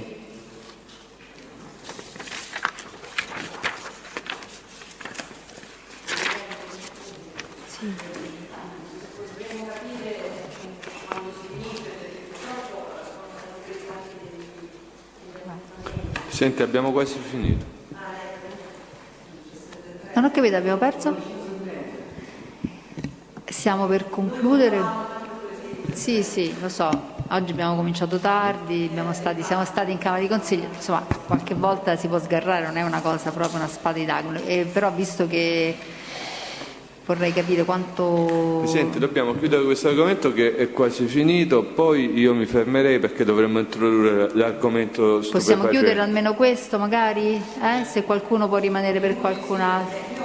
Dipende quanto, Presidente. Io francamente parlo per me, ho dei clienti che mi arrivano a studio alle 6, quindi pure a ritornare ai Parioli 20 minuti ci metto. Vabbè, nel senso quanto ci e mettiamo? Credo come me la stragrande maggioranza dei colleghi. Sì, lo so, insomma, perché... però vi ho detto oggi abbiamo cominciato tardi, ho avuto un po' di problemi, non è una cosa, capisco che voi avete degli impegni, quindi cerchiamo di vedere se ci mettiamo poco magari concludiamo, se no lo riprendiamo la prossima volta. Ma, insomma, io credo sia meglio chiuderlo questo argomento. Sì, lo so, e se hanno... Quanto ci mette?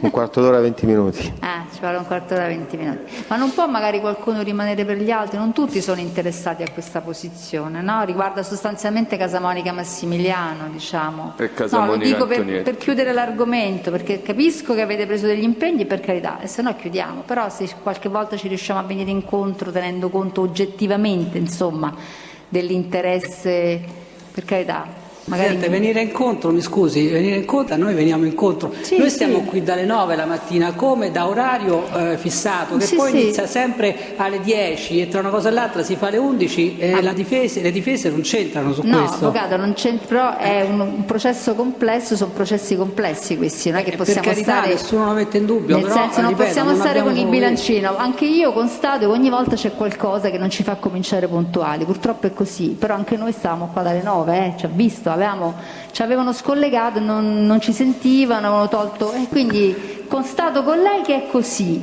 solo che vorrei almeno da parte sua che riconosca che non è un difetto dell'ufficio, è proprio la complessità di questi procedimenti. Sono il problema è che ogni complessi. udienza si inizia un'ora e mezza dopo rispetto all'orario questo previsto. questo avvocato no, perché No, non è come assolutamente no? così. Penso. Che si comincia, a parte che si comincia quando è la chiamata delle parti, già è cominciare. Se poi ci mettiamo più di mezz'ora alla chiamata delle parti, questo fa parte del processo. Poi l'audizione del test comincia sicuramente un'oretta dopo rispetto all'orario fissato.